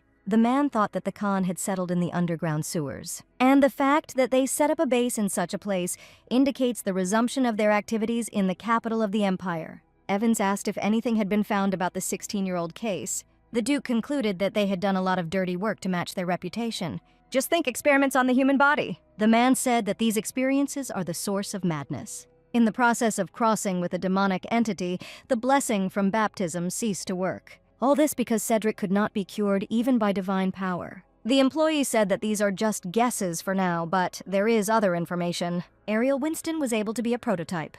If she was also a test subject, then that explains everything. The man realized that her abilities could appear as a result of this experience. There must be a clear reason why they targeted her. Suddenly, Cedric began to have an attack and found it difficult to breathe. He fell to the floor and slowly began to lose consciousness. The man began to have memories where he and Ariel were kept in a cage. But as soon as Evans remembered the perfumer, the pain immediately subsided. Most likely, this is because she herself became like the scent of Onyxia to him. In the Winston perfume salon, construction work just started. People were shocked that the perfume shop remained closed for the next 3 months. Winston herself explained that she plans to return with an expanded store, and until then she asks guests to wait. It was surprising, but it had already been a year since they opened the store. The girl arrived at the palace, saying that she would disturb them a little while construction work was going on in her store. The handmaids began to discuss Ariel and the fact that she had recently taken the title of May Queen. They all discussed that the perfume she created was very popular. Suddenly, Ariel's father burst in and greeted his daughter, saying that they had not seen each other for a long time. The man asked how the imperial ball went, to which she replied that Her Majesty the Empress appreciated her perfume very highly, unlike some. She said that she also won the Spring Festival, and now it's even difficult to cope with the flow of customers. Ved, his lordship Duke Evans, made additional investments in her salon. The father stated that he was already tired of hearing the news that his daughter had taken the title of May Queen. The man said that, as expected, his daughter is simply incredible, and he is very proud of her. The girl sat in her room and thought about a way to stop Khan. After all, who knows if they will do this again, and you need to be prepared just in case. Ariel concluded that she must protect Cedric in the current situation. However, the lady did not know when exactly they would meet the main character. The perfumer came up with ideas to try to create different antidotes, based on information about the Kang Guild from the original. In her attempts to implement these plans, the girl was subjected to many failures, as well as explosions and accidents on her desktop. When everything exploded for her once again, Winston concluded that it was a complete failure. The lady thought that she could cope without divine power, because the main thing was to have perfect knowledge of chemistry. Ariel fed Keel various desserts. It was obvious, because only there could she make it work. Suddenly, the girl began to ask the man about his divine power. He said that his older brothers were busy, so he had to figure it out. The lady thanked the guy for coming to the rescue, because without him, nothing would have been resolved. Also, the man hastened to apologize for dumping the confession on the lady. And then he behaved terribly out of jealousy, for which he is very ashamed. But the girl had a huge request to the prince regarding that intoxicating aroma. She knew that this was due to the Kang Guild, and she wanted to be prepared in case of an emergency. To do this, Ariel needs his divine power. Kian said that the Imperial Palace also fears that everything will turn out for the worse, and he, if it is in his power, will help in any way he can. The girl smiled and said that in that case she would soon contact him. But the prince stopped the girl again, saying that he would help her if she created a perfume for him. The girl's father was discouraged when he saw that His Highness had come to his palace. The man explained that he had decided to come because Lady Winston would make him a perfume out of old friendship. The old man tried to shake the prince's hand, saying that his daughter was the best and most brilliant perfumer. The friends went into the laboratory, and the father was incredibly happy that his daughter had finally approached the imperial family. Ariel said that first, you need to outline the general concept of the scent that Keanu likes. But the fifth prince was thinking about how to get closer to the lady, because now he came to the place where she spends most of her time, which means that she considers him a close person. Winston asked if the man had any favorite scents, but he, again coming very close, declared that most of all he liked the scent of Lady Ariel. But this was just his fantasy, and Ariel invited him to try several to choose from. As expected, the blonde has clear preferences. Also, the girl demanded an image that the man would like to embody with the help of fragrance. He didn't think much about it, but he wanted to look like the imperial family. In addition, soon there will be a ball in honor of the founding of the empire, and famous and influential people will gather there. The prince said that he wanted to show everyone that he had changed enough, and the lady said that he could trust her. After all, she will make the best perfume that will suit his highness. Cedric concluded that Van would use the day the Empire was founded to take action. The man said that Ern could handle it alone, but there was no guarantee. The counselor was surprised to learn that Evans wanted increased security for Lady Winston. Cedric stated that he would go to her as a knight or guard. But Rick reminded His Highness that on the day the Empire was founded, each of his hours was scheduled for 10 points. He didn't understand how a man could so easily give up everything and start following Lady Winston. But the Duke replied that in every matter there are priorities. For 3 days and 3 nights, the Imperial Palace opened its doors. Even the streets were filled with the noise of the magnificent festival. In other words, it's the biggest day of the year. Ariel couldn't miss such a scene. The girl's image was predictably beautiful and luxurious. At a wonderful festival, the perfumer was met by Lady Charlotte. She congratulated the girl on the title of May Queen because she must have worn this perfume at the spring festival. Charlotte said that in the Empire, there is no equal to Iris perfume. In an instant, 2 handsome men approached the lady. They introduced themselves. One was named Zion and the other Zeph. Ariel didn't exactly plan to make friends with the sons of the aristocracy, but this perfume is more in line with women's preferences than men's. Charlotte stated that she was glad to see the 2 of them and hoped they would have another chance to see each other. Xian smiled and offered to accompany the lady to today's celebration. Winston politely refused, saying that she wanted to spend time alone with Charlotte. The children immediately attacked the guys, saying that their annoying offers were causing inconvenience to the lady. They said that Mistress Ariel didn't want to spend time with them and they should leave. Suddenly, a nice lady approached the lady, asking the name of today's perfume. She couldn't believe that Ariel created this perfume herself. The girl was waiting for Ariel's store to open again. To this, the lady said that the construction was almost finished and soon she would be able to visit her salon. But in a moment, Lady Winston's father showed up for the holiday. The entire aristocracy was gathered at the ball, and of course they might run into their father. He began to scold her for being completely immersed in her business. But the perfumer asked to talk when they changed the environment. Walking away, the father declared that it was time for the protracted teenage period to end, and the time had come to fulfill the duty of the heir to the earldom of Winston. To this, Ariel apologized and said that she does not plan to get married. The man guessed that the girl was haunted by thoughts of Duke Evans, and that is why she did not want to get married so much. He said that if she waited, the Duke would not pay attention to her. Her father began to say that the Duke kept her near him only to ward off annoying proposals for marriage. But suddenly Duke Evans himself, who was standing behind, heard it all. Ariel understood that if she and the Duke were seen again at the ball, everyone would start whispering. The girl said that her father should not worry about her marriage because she would still take responsibility and inherit the Count's title. She must be a young and stupid daughter in his eyes, but after all, she is the only heir to Winston County. The girl returned to Evans asking what business he had with her. Before all the business, Cedric asked permission to invite the lady to dance. Everyone started gossiping, wondering if Winston and Evans had started dating again or not. Previously, His Highness did not show much attention to Ariel, but human feelings can change at any time. Lately, these 2 are always together. You just have to have a free moment, and by the way, they fit each other perfectly. The man told the lady to call him if she needed a partner. The girl thanked her for the offer, however. He couldn't come to every ball to be her partner, but this was only a manifestation of politeness as a gentleman. The imperial family came to the ball, and the Empress herself noticed that Ariel again came with Cedric as a partner. But the lady boldly stated that she and Evans had just recently clashed. The woman announced that, to tell the truth, she wanted to consult Lady Winston. The Empress said that the season would soon change, so new flowers should be prepared for planting in the imperial garden. It was a great honor for Ariel that the Empress herself asked her about flowers. The perfumer said that irises are not that difficult to grow, and their color harmonizes with the national color of Bel Air. To be honest, until recently, the flower did not arouse a woman's interest, but lately the princess has been very partial to it. The Empress said that she often hears from her that she cannot believe that she lost to some foreign flower. She thanked the lady for the advice and told the lady to wait for the next invitation. Winston decided that she needed to take advantage of the moment and go into business, or rather, advertise her perfume. The man was drinking expensive wine when he suddenly collided with a blue-haired girl and spilled everything on the floor.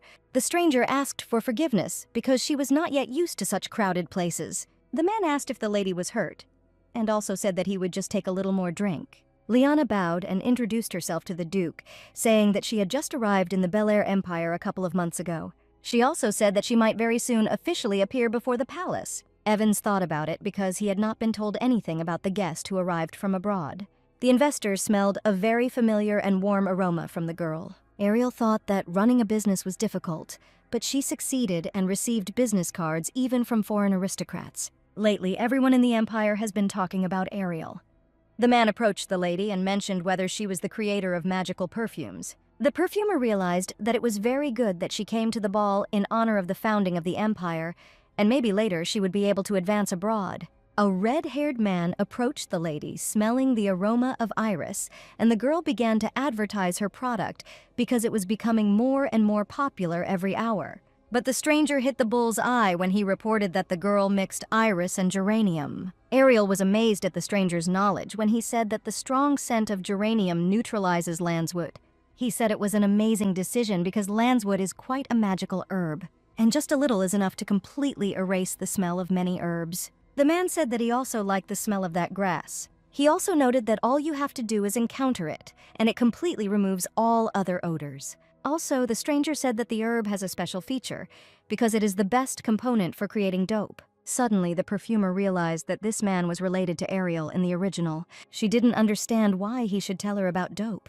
Ariel understood that Datura was an obvious flag of death, so there was no point in reacting. Seeing Ariel's frightened face, the man shrugged it off, saying that he was just joking to get closer. The stranger said that he preferred the aromas of beautiful flowers rather than dope. He asked if the girl had been to the port city of Sayla, because this is a place of extraordinary beauty, and now is the peak of the last spring flowers blooming. The view should be simply amazing. Red said he could take the lady there to see the beautiful views. Realizing that the man was too close, Ariel was forced to refuse. The stranger insisted that it would be wonderful to talk about fragrances in a place where it was very beautiful. The fifth prince stood up for the girl, ordering her to let go of the lady's hand. The man threateningly asked what he allowed himself to do in the sacred imperial palace. Judging by the red hair, the prince immediately concluded that this stranger was from abroad. The man stated that he came from Sendor, to which the blonde replied that this was strange, because the residents from that place whom he had met clearly heard a special intonation of speech. To this, he said that exceptions can be found everywhere. The foreign stranger got down on one knee and, kissing Winston's hand, declared that he would look forward to meeting her again. Kian asked Ariel if this often happens to her, to which she replied that such situations happen periodically. The girl smiled, realizing that the prince had come out specifically to help her. The perfumer smiled and said that, surprisingly, His Highness is capable of very good and cool deeds. The man also said that the change in his image was a success, and he has been using her perfume every day since he received it from Ariel. He announced with admiration that the views directed at him had changed significantly. The blonde said that he began to feel that people liked him. They began to give him compliments and smile enthusiastically. Mother even praised him for handling the Magnus case. Kian happily stated that thanks to Ariel Winston, he had finally become useful. The man smiled softly and extended his hand to the lady, inviting her to dance. Out of politeness, she agreed, and standing next to him began to waltz. The prince noticed that while they were dancing, their scents were mixed. He stated that he would be interested to smell what flavor it turned out to be. He sniffed, saying that Ariel smelled delicious. The prince became interested and asked what Ariel thought about him. He asked if it felt different. An awe-inspiring aroma emanated from the man. Ariel was lost in thought and didn't even notice how she bumped into the girl behind her. She fell and covered her face with her hand and cried quietly. But suddenly, the girl realized that right now she was literally lying on the fifth prince of the empire. He asked if the lady had hurt herself, when everyone around began to look only at them. The duke noticed this sight, realizing that the prince's confession was not an idle rumor, and he was going to marry her. Cedric abruptly asked to cancel tomorrow's meeting. Perhaps because the festival was in full swing here, the city was too crowded. Ern asked if the girl was going to attend the ball today. To this, Ariel replied that she had something more important to do than the ball. In the center of the street, there was a crystal elephant, which seemed to be alive. Ern stated that if his scales were removed, they could be sold at a high price. The man hastened to explain that he periodically sheds his scales, and they are simply picked up. The price varied greatly depending on the condition of the scales, but it was still expensive. In an instant, the lady ran into Cedric at the festival, who was looking at her with concern. The Duke immediately asked why Ariel was not at the ball, but walking around the city. When asked what made Cedric rush here from the palace, he replied that he wanted to have fun. Ariel saw a tent, or rather street gambling, which can only be seen on the day of foundation. The girl invited Cedric to try rainbow roulette together. The investor briefly borrowed the lady's food to test it for quality and safety. After making sure that there was natural dye there, he returned the roll to Ariel. Evan suggested that the lady had a day off, and sometimes it was necessary to spend the day in idle entertainment. The perfumer agreed, but said that she didn't come here to have fun. The girl came here for the open auction, which will begin right now. Ariel decided to keep it a secret why she came here. But due to many questions, the lady gave the Duke a clue. Sperm whale. He tried to guess what the perfumer wanted to buy. It seems that the beginning has come, and once it was clear that the goods were at an unimaginable price. The man suggested playing a game, guessing the final price of the goods, and the one who guesses the most wins. But the lady said that in such cases, you need to play for something. Evan suggested that the loser should grant the winner's wish. Ariel agreed, except for something very expensive, and something that would take a long time. The man asked what she thought was too complicated and would take a lot of time. Ariel replied that a mutual agreement would be sufficient. The girl felt uneasy, but still, she did not think that Cedric would think of something incredible. The auction began. Someone gave 200,000 encores, someone a whole million. The bronze statue was sold for 1,000,000 biz, despite its small size. It was strange, but Evans always won, and Ariel gave an insufficiently accurate figure for the cost. Finally, the time for that same sperm whale came, and the girl was greatly delighted. The fact is that there was no ban on participation in the auction. The bargaining began with sperm whale fat. Some gave 800, some 1,000,000, some even 200 million. The man asked what the lady was waiting for, to which she replied that it was too early to set her price. But suddenly, at the end, all the byproducts were put up for auction, and the starting price was 5,000 buys. After thinking a little that the contents of the byproducts included tendons, fat, and mustache, the girl offered a starting price. She left the auction happy because Ern was already taking out the boxes with their contents. The knight suggested that these things were much more valuable than they seemed. The world of the original is similar to the world in which Ariel lived. You can find an analog for most of the components needed by a perfumer. But there is only one thing that cannot be replaced, and that is the sperm whale calculus. This material is so valuable that it is called the treasure of the sea. If you add it to perfume, it will last much longer and acquire a deep and rich aroma. And Ariel managed to get such material on the cheap. Leaving the building, the girl looked into the sky, seeing beautiful fireworks. As the crowd grew larger, the Duke suggested that the lady go elsewhere. Cedric sharply pressed the girl against the wall, saying that he was afraid that the crowd might drag her down with them. Ariel asked if the Duke was okay because he was behaving extremely strangely, but the man didn't seem to listen to her, saying that this wouldn't work, and they'd better go up to the roof. Cedric apologized in advance and abruptly lifted the perfumer into his arms to lead her out of the huge crowd.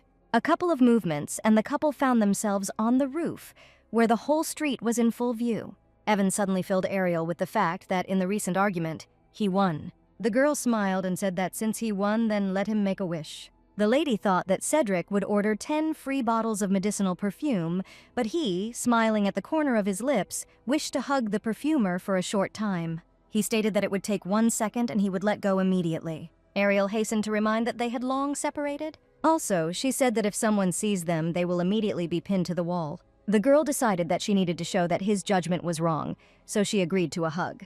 The Duke pulled her to him, hugging her tightly. The scent of pine needles emanated from him, and she could not understand why the second lasted like an eternity. Cedric thanked the lady for fulfilling his extraordinary request. Apparently, Winston was tired because she slept until late. Rena reminded that today is the day of the interview. The girl also said that Ariel called for the Duke in her sleep. Nothing serious happened, but Ariel couldn't stop constantly replaying yesterday in her memory. As expected, the Khan used the festival to send hitmen after Ariel. The man decided that from now on, in order for the lady to be safe, he would not take a step away from her. A guy named Lavi came for an interview. The girl asked, first of all, to tell about herself. He said that he loves perfume, so he graduated from the chemistry department of the academy, taking second place in the graduating class. And his main goal is to become a brilliant perfumer of the century like Ariel Winston herself. The guy began to tell me that he was very surprised when he smelled the very first perfumes, and he had never encountered such a fresh and deep aroma of roses anywhere. He said that her perfume is like a textbook for him. The girl said that she and her boyfriend had passed the selection process. But Cedric was amazed that Ariel decided to recruit green youths without work experience. But the lady objected, saying that work experience was not a mandatory point. She also announced that both candidates have sufficient skills. The lady also noticed that among all the candidates, they showed the strongest passion for perfume. Rena and Ern were very happy that they had new colleagues. There were a few things needed for the new perfume shop. Firstly, good employees in large places, and secondly, awareness of the perfume named Ariel Winston. And thirdly, a new perfume that will provide all the previous points. Ariel said that in order to develop a new product, she would lock the laboratory door for a while. Half a month later, the opening day of Ariel's perfume store arrived. The lady told everyone that her new store was opening again. Everyone was wondering what changes awaited them. The new employees were very worried because this was their first job. The girl taught Rena and Erna to be mentors to those young guys. But suddenly, an investor appeared at the opening and handed the lady a gift. It was surprising because Ariel had not yet contacted him. The box contained Arios crystals. The girl thanked the man for the gift, and the new employees began to wonder what kind of relationship they had with Evans. The fifth prince ordered a barrier to be installed around the store. When asked why this barrier was needed, the man replied that it was protection. Ariel thanked the blonde for his concern because it was very nice of him. The guys began to greet guests when the store finally opened. The service was very pleasant and polite thanks to the new staff. But the perfumer concluded that with the increase in staff, it became much easier. But suddenly, one lady asked what the name of the perfume that Ariel herself uses was called. Ariel said that this was a new product that went on sale from today and then suggested that we try it. This perfume gave off a luxurious and sweet aroma. Vanilla is woven into it, giving rise to a feeling of subtle sweetness. With jasmine filled with stimulating beauty as a base, people will be able to enjoy the aroma for a long time. The girl said that the aroma is very deep and mysterious. Then, Winston decided to tell her that they contain a special ingredient, and it is the base note that is complemented by amber. The customer was surprised that the scent would stay on the skin from morning until night. Rena compiled a report that half of the stock of Aesthetics of Charm has already been sold. What was amazing was that the most popular perfume was not even advertised. To this, Ariel said that Aisha is wrong, because the perfume is being advertised even at this moment. The whole advertisement was that the girl sprayed herself with it before receiving guests. Thanks to the popularity that the title of May Queen brought her, the lady decided that there was no need for additional advertising. It was all because Ariel Winston herself had already become an object of necessity. The girl could not even think that the reserves would dry out so quickly. Despite being very busy, they achieved great results, and Ariel suggested that the three of them celebrate. Duke Evans came into the store and asked him to join in the fun. Cedric somehow found out the schedule again and arrived right at closing time. The man explained that having caught the aroma of today's perfume, he assumed that it was a new product. Cedric said that this scent is as seductive as it is beautiful. The knight and the maid decided to leave the couple alone, under the pretext that they would bring more food. The girl noticed that he did not take his eyes off her. Cedric cleverly noticed that Ariel continued to avoid the man's gaze. Evans noticed that his gaze was fixed on only one person. But Ariel was shocked to say the least when she realized that Cedric liked Ariel. After this evening, the girl could not fall asleep and believed that Cedric might like Ariel. Since her head was a complete mess, the girl decided to get some fresh air. She understood that even if Evans liked Lady Winston, as long as he was involved with Lena, he would follow the original. But if events suddenly deviate from the original plot, there is a chance that his fate will be connected with Ariel. In an instant, under her window, the lady saw the main character doing something here in the middle of the night. Lena apologized, saying that she didn't even know that the working day had already ended. Since the lady still could not sleep, she invited the girl to drink tea. The lady was very ashamed, and she explained the late visit by saying that in her area, everything works until late. The guest said that she had business with Lady Ariel. Ariel thought that the girl was very nice, but she didn't even know that Ariel was originally going to kill her with poisonous perfume. As it was known, the perfumer accepts orders for production, and Ariel asked if Lena wanted to place an order. The girl said that the scent does not matter, but she really wants a magical perfume. To this, Winston apologized, because she does not accept orders for magic perfume. After all, not only is there a high probability of failure, a large deposit is required, and if something goes wrong, Ariel must take full responsibility upon herself. But the blonde asked to listen to her circumstances and then make a decision. She said that she was from Sendor and stayed in the Bel Air Empire for a short time. The reason for her being here is that she wants to be cured of an old illness of unknown origin. There was no treatment in other countries, and she had to come here. Here, Lena received the same answer, and then learned about Ariel Winston, that she is a brilliant perfumer of the century, and she may be able to cure her illness. The perfumer stated that she is not a magician, but only makes perfumes. The lady said she wouldn't care if they failed, but Ariel could help. The girl did not remember Elena's similar attitude in the original.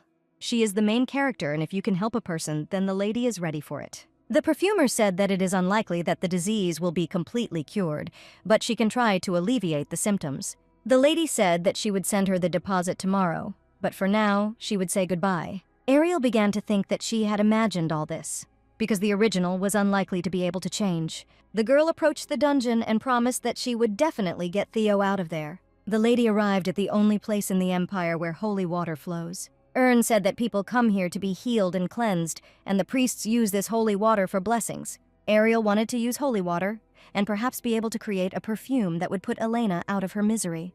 But for the holy water to have an effect, they need to receive a blessing.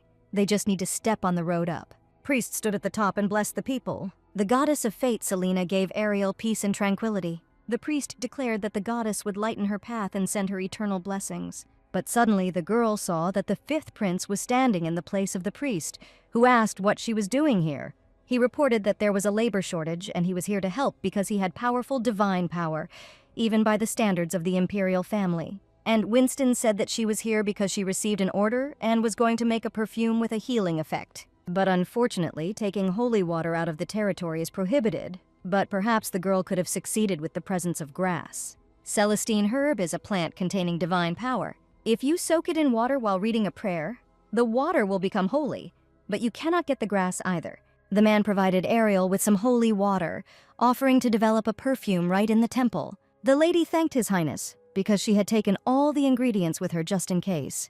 It was amazing that the girl created the perfume so quickly and easily, but it took her a lot of time to research. Suddenly, Ariel saw Sasha and Eileen. The fact is that Sasha felt bad and wanted to receive a blessing from the priest. The perfumer said that she feels good here too, to create perfume. It's based on the pure scent of lily of the valley, and she added holy water for a blessing effect. The girl handed the bottle to Sasha, spraying the product she had just made. The girl's fever immediately subsided and it became easier to breathe.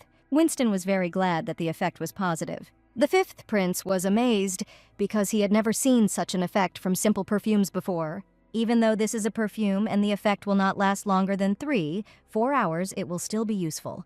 The man had an idea and suggested creating more of this perfume and distributing it to those in need. This will reduce work for priests and may help those who have difficulty getting to the temple. Ariel promised that she would make as much healing perfume as possible. The girl said that she mixed holy water with magic herbs, which had a pain-relieving effect. The composition also includes the May lily of the valley flower, which adds a subtle aroma. When the main character sprayed the elixir on herself, it became much easier for her to breathe. The girl explained that the perfume would not be able to completely cure the lady's illness, but it would sufficiently ease the torment. Elena, taking Ariel by the hands, said that when she returns to her native land, she will definitely advertise her perfume. The girl looked away and thought that with this, she could save her brother. The girl appeared in that very cage, waking up her brother. He asked where she went, to which she replied that she had some business. Lena gave the guy that same perfume, saying that it would ease his suffering. She stated that this painkiller was created by the most brilliant perfumer of the Empire. She asked him to use them every 4 hours because she had quietly poured the perfume out of the bottle and asked him to hide it well. Suddenly, a girl appeared, asking what they were doing.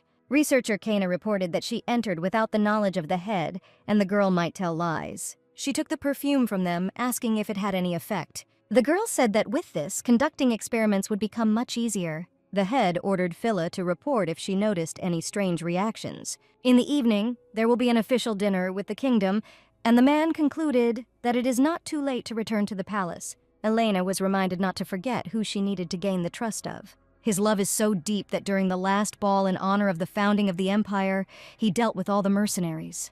But fortunately, Evans killed them before the head pulled out the information. It was funny for them to watch how the Duke crossed all boundaries of decency, and the informant asked to deal with him. Elena said that the man could rely on her. Evans thought that today was a beautiful day, and it was a pity that the weather did not cooperate. Keon heard that they had invited guests from the kingdom of Sendor. The men discussed seeing a man and woman from there. Evans reported that he thought Elena was wearing the same perfume as Lady Ariel. The fifth prince said that in the past he hated Cedric because he was perfect in everything. But now, on the contrary, he is grateful to him. At the imperial dinner, the Duke and the main character met again, when Lena said that it was fate that brought them together again. Cedric said that the girl's perfume was given to him by someone she knew, which is why he remembered her, It was surprising that the heroine does not wear perfume, but nevertheless the Duke felt a familiar aroma. The girl said that he and Ariel Winston met at the Spring Festival. The Duke said he was an investor and was smitten at the business plan stage. He suggested that with her exceptional talent, the store would be a success, but the results exceeded all expectations. Elena began to worry that she and Ariel were getting back together. Indeed, in this case, if she follows the plan, on the contrary, she will arouse his hostility. The girl hurried to greet the prince and princess of the ball. Kian immediately realized that the girl could wear a similar perfume as Ariel. The lady said that she really wanted to meet the two of them, and also mentioned that the prince once ran his own business. She also said that she's looking forward to Ariel's perfumes being distributed in her kingdom. The man showed the perfume that the lady created especially for him. Kian invited the girl to try, to which she announced that it was a great honor for her. Elena began to realize that Winston was so famous that she was capable of influencing even the imperial family, and she should not rashly cross her path.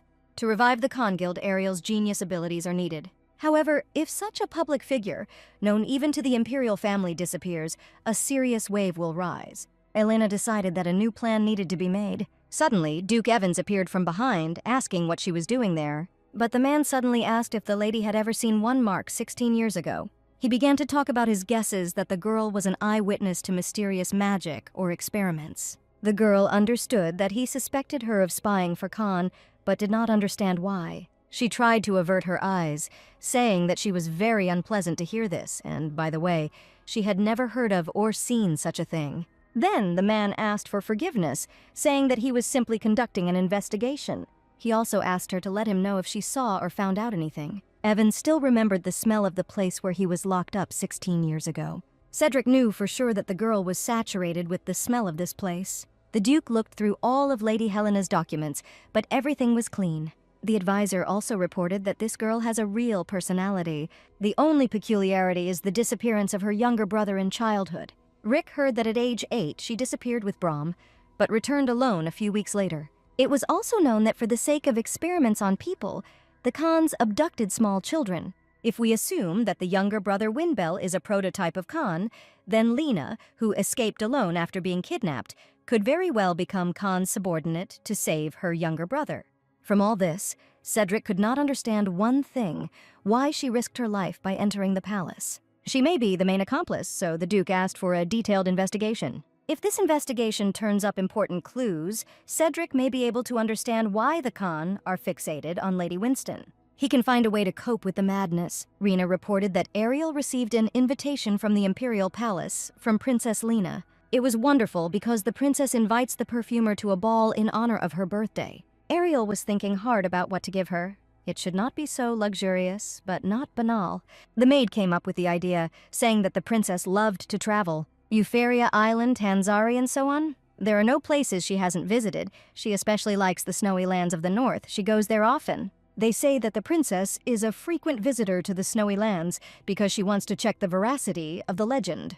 Winston decided that she would go there next week to create a perfume for the princess. A week later, the three of them headed to that same snowy place. For the first time in a long time, the girl admired the snow. Rena asked if Ariel had been here before because in the circles where they live, there is no winter. But suddenly the girl saw the Duke there, very surprised. The man was here to investigate. But I, a girl, received an invitation to a ball from a princess, so I decided to give her a perfume with the association of a place that she especially likes. The Duke said that she likes to come here because of the legend about the fairy, but this is only a natural phenomenon. The man said that later in the evening it would get colder here, and Ariel had better return before it's too late. Ariel carefully developed the recipe for the new perfume, based on her experience and genius talent in knowledge of chemistry. Ern and Rena returned with bags of groceries. Ern asked the girls to rest, because he would take over dinner. The night really cooked very tasty, and the ladies were simply shocked. Although the girls did not come here for the sake of relaxation, it turned out to be just that, thanks to the beautiful view. Ariel shared that after moving, all she did was work. At first, she was shocked by the fact that she had entered Ariel's body. But she was happy that she could make perfume again thanks to this Ariel. After all, what she so desperately dreamed of in a past life has come true here. The girl understood that in the end, we can say that everything worked out for the best. Winston was thinking about who exactly Evans would come to see them. Rena said that they would clean up and go to the house, and the perfumer would sit a little longer and come. Ariel was seriously sleepy, but she understood that if she fell asleep right on the street, Rena would definitely grumble. The girl nevertheless fell asleep, and she had a nightmare about how the original Ariel poisoned the main character. When Ariel woke up, a worried Duke was already sitting next to her. He said that it was dangerous to sleep in such a place, and it was better for her to enter the house. The girl said that she had a dream where Evans was leaving her, to which the man said that he would never leave. Ariel noticed that Cedric's mood had worsened. The man said that he would like this not to happen in his dreams. Cedric handed the girl his jacket, saying that it was getting cold outside. Ariel realized that she woke up as soon as she felt the warmth. She wondered if the Duke had really been sitting next to her all the time while she was sleeping. To this, the Duke said that he simply could not allow the lady to catch a cold. Evans, seeing that the girl was sleeping alone, thought that it was dangerous and simply sat down next to her. He was afraid that Ariel would freeze, so he hugged her a little. To this, Winston stated that she was still a little cold. The Duke couldn't think of anything better than to hug the perfumer tightly, warming him with his warmth. The girl was well aware that she should not get carried away with this man. Her mind was intoxicated with feelings, and she could not push her ex away when he pulled her into a kiss. The lady asked for forgiveness for not resisting in any way. The northern lights appeared in the sky, and the man said that it looked like Aurora had decided to show herself. The perfumer smelled a lovely aroma that, according to Cedric, came from one flower. The flowers began to shine and seemed to glow, and the girl said that it was incredible. It was an amazing feeling, like lily, jasmine, and iris mixed together. The Duke said that they bloom only at dawn, when the northern lights appear. As it turned out, it was a phenomenon called the Aurora Fairy. The moments when she became May Queen and when she opened her new store came to mind. The flower awakened happy moments. One had only to breathe in its scent. The princess said that she wanted to relive her childhood memories. Now Ariel has decided what to give as a gift. The man asked if the Duke liked Elena, but she reported that she not only failed to get closer, on the contrary, she aroused unnecessary suspicion. The girl said that she tried to start a conversation for a long time, but he ignored her, turning away. She asked for forgiveness for not being able to execute the plan properly, but he only got angry and took the girl by the chin and said that he thought that the Duke would fall for the pretty face. He concluded that in this case Elena is simply useless, but she said that the Duke would be attending a party in honor of the princess's birthday, and then she would try. But the man refused this plan, saying that in the morning Phil would give her instructions. The day of the princess's birthday party has arrived. Ariel was informed that His Grace the Duke had already arrived. The man complimented her by saying that the girl was especially gorgeous today. Although it's a small thing, it's better to accept it as gratitude for the fact that he's already accompanied her several times. Cedric asked if the girl chose the gift herself, but after answering he smiled, saying that the color was very beautiful. Winston was embarrassed when the Duke took her hand, especially after the kissing incident. The lady began to think that yesterday was just a mistake. At the ball, they were greeted by the princess herself, noting that they had once again arrived together. The girl asked to accept her congratulations, saying that her birth was a great happiness for the Empire. Her Highness was glad they came, so she wished them a good time. The Duke decided to stand out and give the princess gold bars. The girl promised that she would use it wisely. Ariel decided that she needed to show what a real birthday gift was. Everyone understood why the lady did not show up for several days, because she was making a new perfume. The fifth prince saw Elena again in the palace. The man decided that he needed to follow her just in case. Ariel couldn't take her eyes off the guy, although she wanted her to come to her senses. Suddenly, a doctor walked into the room and immediately apologized for not being on time. The Duke asked to examine not her, but the lady's ankle. The doctor realized that there were no violations, as Ariel tried to prove earlier. The perfumer immediately realized that she had just wanted to kiss a man. Evans said that it was very good that the injury was trivial. After that, he offered to give the lady another dance. The girl thought that such an appearance was simply illegal, but suddenly Ariel remembered that Cedric said that he had a conversation with her. The man said that he felt peace when the perfumer was nearby, and at first he believed that this was only the effect of weakening the madness. But now he was sure that Ariel Winston was attractive to him. But before he had time to say this, the lady hurried out of the hall. The girl didn't understand why she hadn't realized this before, because absolutely every moment literally screamed about it. Cedric hugged her, asking her not to run away, but she said that she wanted to be herself, and next to a man, this was impossible. Ariel wanted to say the whole reason, but her mouth was suddenly closed with a kiss. Cedric said that she shouldn't worry because for him, Ariel is the main character. The girl began to think if she could change the course of the original story. The main question was whether the Duke would fall in love with her, and not with a fictional character in the plot. The perfumer decided that she would not know about it unless she took the first step. Everything will be fine because history has already begun to change. And now, the girl is not the minor character Ariel Winston, but precisely that girl from the real world. But suddenly the lady disappeared, and the whole hall was filled with strange smoke. Cedric immediately realized that attacking in this way was Khan's trick. Rick shouted that he needed to leave immediately because something strange was happening. The Duke ran out into the street, and seeing the prince, ran up and asked what had happened. He reported that someone had hidden paralyzing smokes throughout the palace. When a certain hour struck, this device distributed them. Security is trying to take control of the situation using a neutralizer.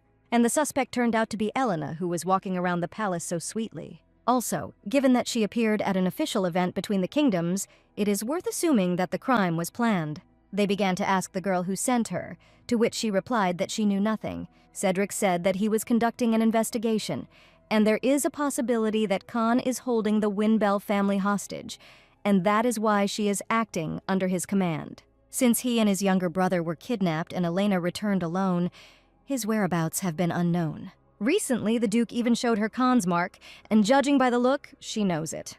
The girl looked away and asked if she told everything she knew. Would they be able to save her brother? Evan said there is a possibility, but he can give a definitive guarantee. However, they must do their best because the girl will tell everything. The Kang want to use influence through the powerful demonic beasts they created. To contain them, a special chemical is needed. The Duke announced that, with their skills, complete control was impossible. They plan to use Ariel's abilities to completely subdue the demonic beasts. 5 hours have passed since Winston went missing. The girl was paralyzed and lying on a stone table. When the man saw that she had woken up, he approached. The lady immediately recognized him because at a recent ball, he offered to accompany her. He introduced himself as the second head of the guild, Rode. The lady looking at him immediately realized that he was the leader of the gang. He stated that he did not kidnap her at all, but simply wants to fulfill the lady's desire. Rode said that it was a long time ago, and perhaps the girl doesn't even remember about it.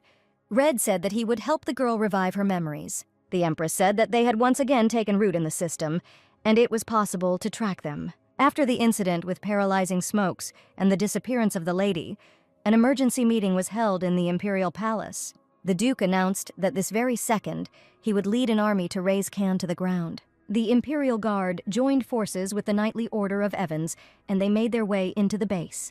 Inside, it was full of demonic beasts. There was no end to them, and the fifth prince himself got down to business. In the depths, there was a huge garden in which Onyxia was grown. In an instant, the huge crystal that supplied the flowers with energy began to make strange sounds and sparkle.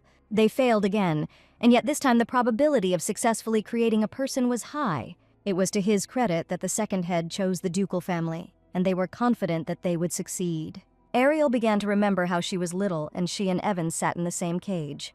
The girl offered to help the boy with treatment because he was badly injured. After all, she had a wonderful cure for all diseases created by her mother. And in fact, the girl successfully cured little Cedric. Her mother was the most brilliant alchemist scientist in the Empire, and she could create anything. But unfortunately, Ariel hasn't seen her mother since she got here. When something unexpected happened to the carriage, she opened her eyes and found herself here. He was also dragged here after the carriage was attacked. Evan said that now they are both in the hands of kidnappers. The girl suggested that we get out of here together as quickly as possible.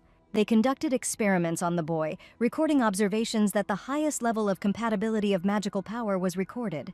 Test subject number 6 died from a magical attack. The red-haired boy asked his father to try the test. After all the torment, the girl continued to quench other people's pain with the help of her mother's elixirs. The children concluded that the Khans are real psychos, since they have been abusing children for a week now. The girl said that in any case, it would be nice to run away from here together with her mother. To this, the red-haired man said that it was a laugh and nothing more, and then introduced himself that he was the future second head. The boy said that he knew where her mother was and asked her to follow him. These memories pierced Cedric with a thin thread of pain. It would seem that the crystal is about to explode from magical power. Cedric tried to protect the girl who was helping him, and taking a piece of crystal, stood in front of the red one. The Duke told the prince that he remembered everything and knew who kidnapped Ariel. The girl suddenly remembered everything, even the moment when she found her dead mother. From that day on, she was forced every day to create perfumes for her own experiments. The angry boy continued to escalate things, saying that she would never be let out of here. He also grinned and declared that she belonged to him. Ariel remembered they want to use her instead of her mother. They also tried to get rid of Cedric in order to bind her to him. But ultimately, an accident occurred due to which one important experiment had to be suspended. And Road was the one who led Kang to destruction. The man wondered what future awaited them if they united. The second head was mad and invited Ariel to stay with him and change this world radically. The perfumer stated with disgust that no matter what he imagined, this would never happen.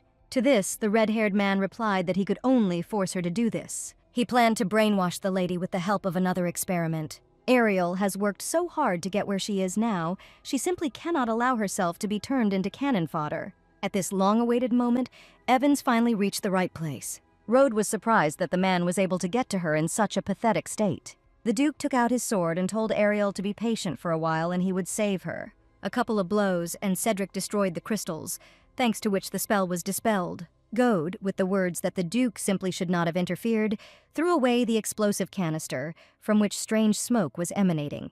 This smoke was from the demon world, which aroused more madness. The head said that no matter how hard he tried, Cedric was still a pathetic little animal. Knights burst into the room asking if his lordship was okay. The Duke could not overcome himself and rushed into battle, attacking his own knights. But the fifth prince came to Ern's defense, using his divine power. The nephew asked Evans to come to his senses, because now it is not he who needs it, but Lady Winston. Voices screamed in his head that tried to turn him against.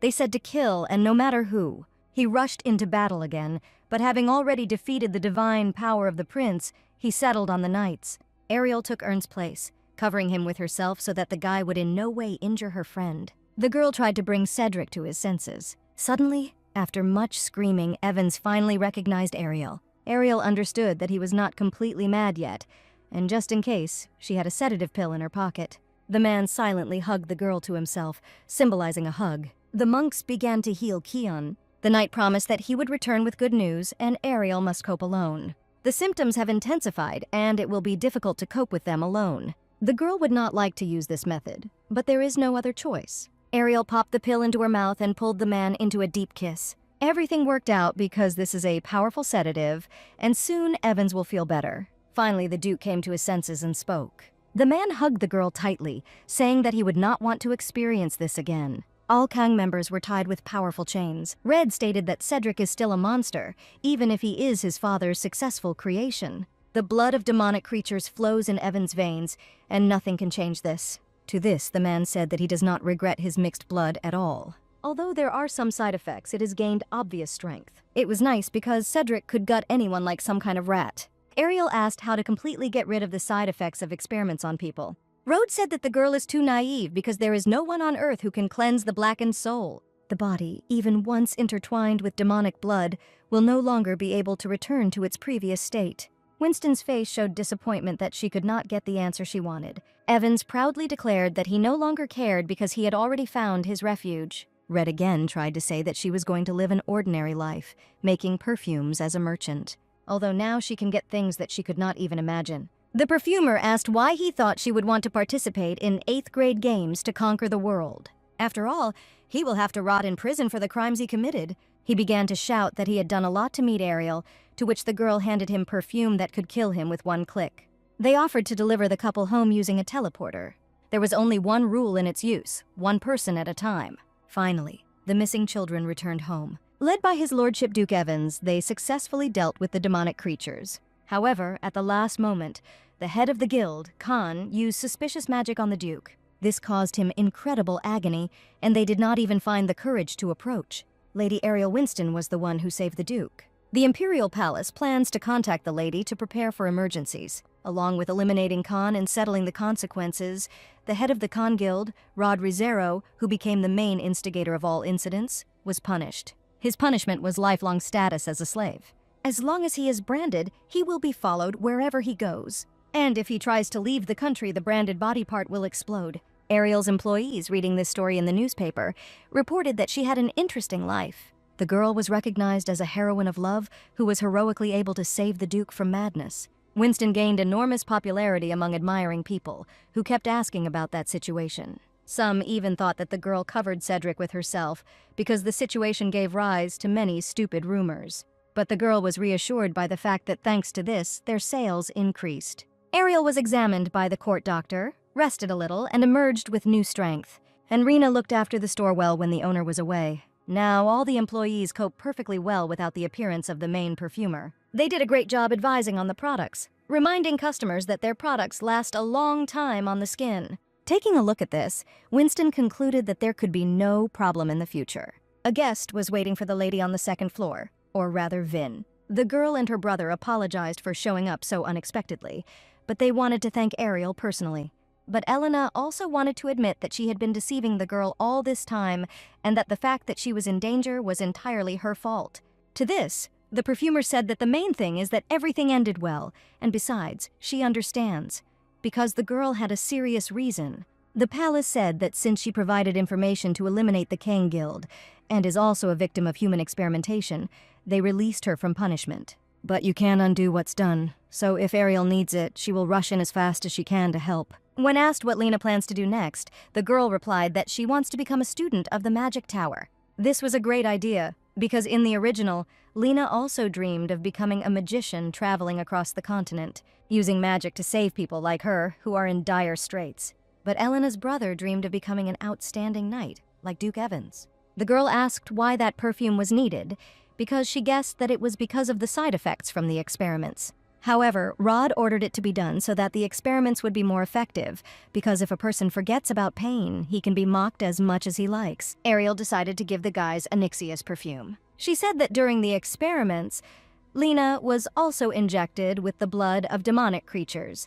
Perhaps everything is not as serious as Cedric's, but sometimes she may suffer from side effects. And in such moments, this scent of Onyxia will help her. As soon as they finished and Elena hurried home, the girl went outside when she saw Evans. The man invited the lady to devote this evening to him. The perfumer was surprised how far this place is, that she had to use a teleport. The Duke announced that he plans to visit Azendrick, and he asked the girl to accompany him. Ariel asked the reason why they should visit this place. Evans suggested visiting first and then finding out everything. On the spot, they were met by a sweet old lady who noticed what a long journey they had to travel. This woman was the High Priestess. She asked if the lady the man had told her about was standing right in front of her.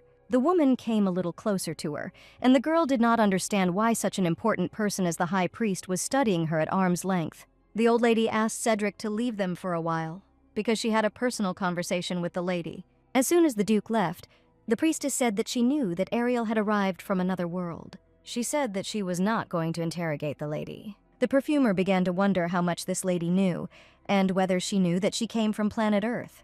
The priestess stated that she understood what was bothering the girl, because she had only witnessed this before. This is not a common occurrence in her long life. The woman observed this only twice. The girl asked if there were other people who came from her world. Everyone managed to settle in very well, although Ariel got used to it much faster than these two. It was immediately clear from Winston that she was from another world, because she did not have God's mark. In addition, her soul radiates a different energy. Ariel suddenly realized that the Duke also understood the fact that she was from another world and therefore brought her here. The old woman declared that the Duke's fears were excessive.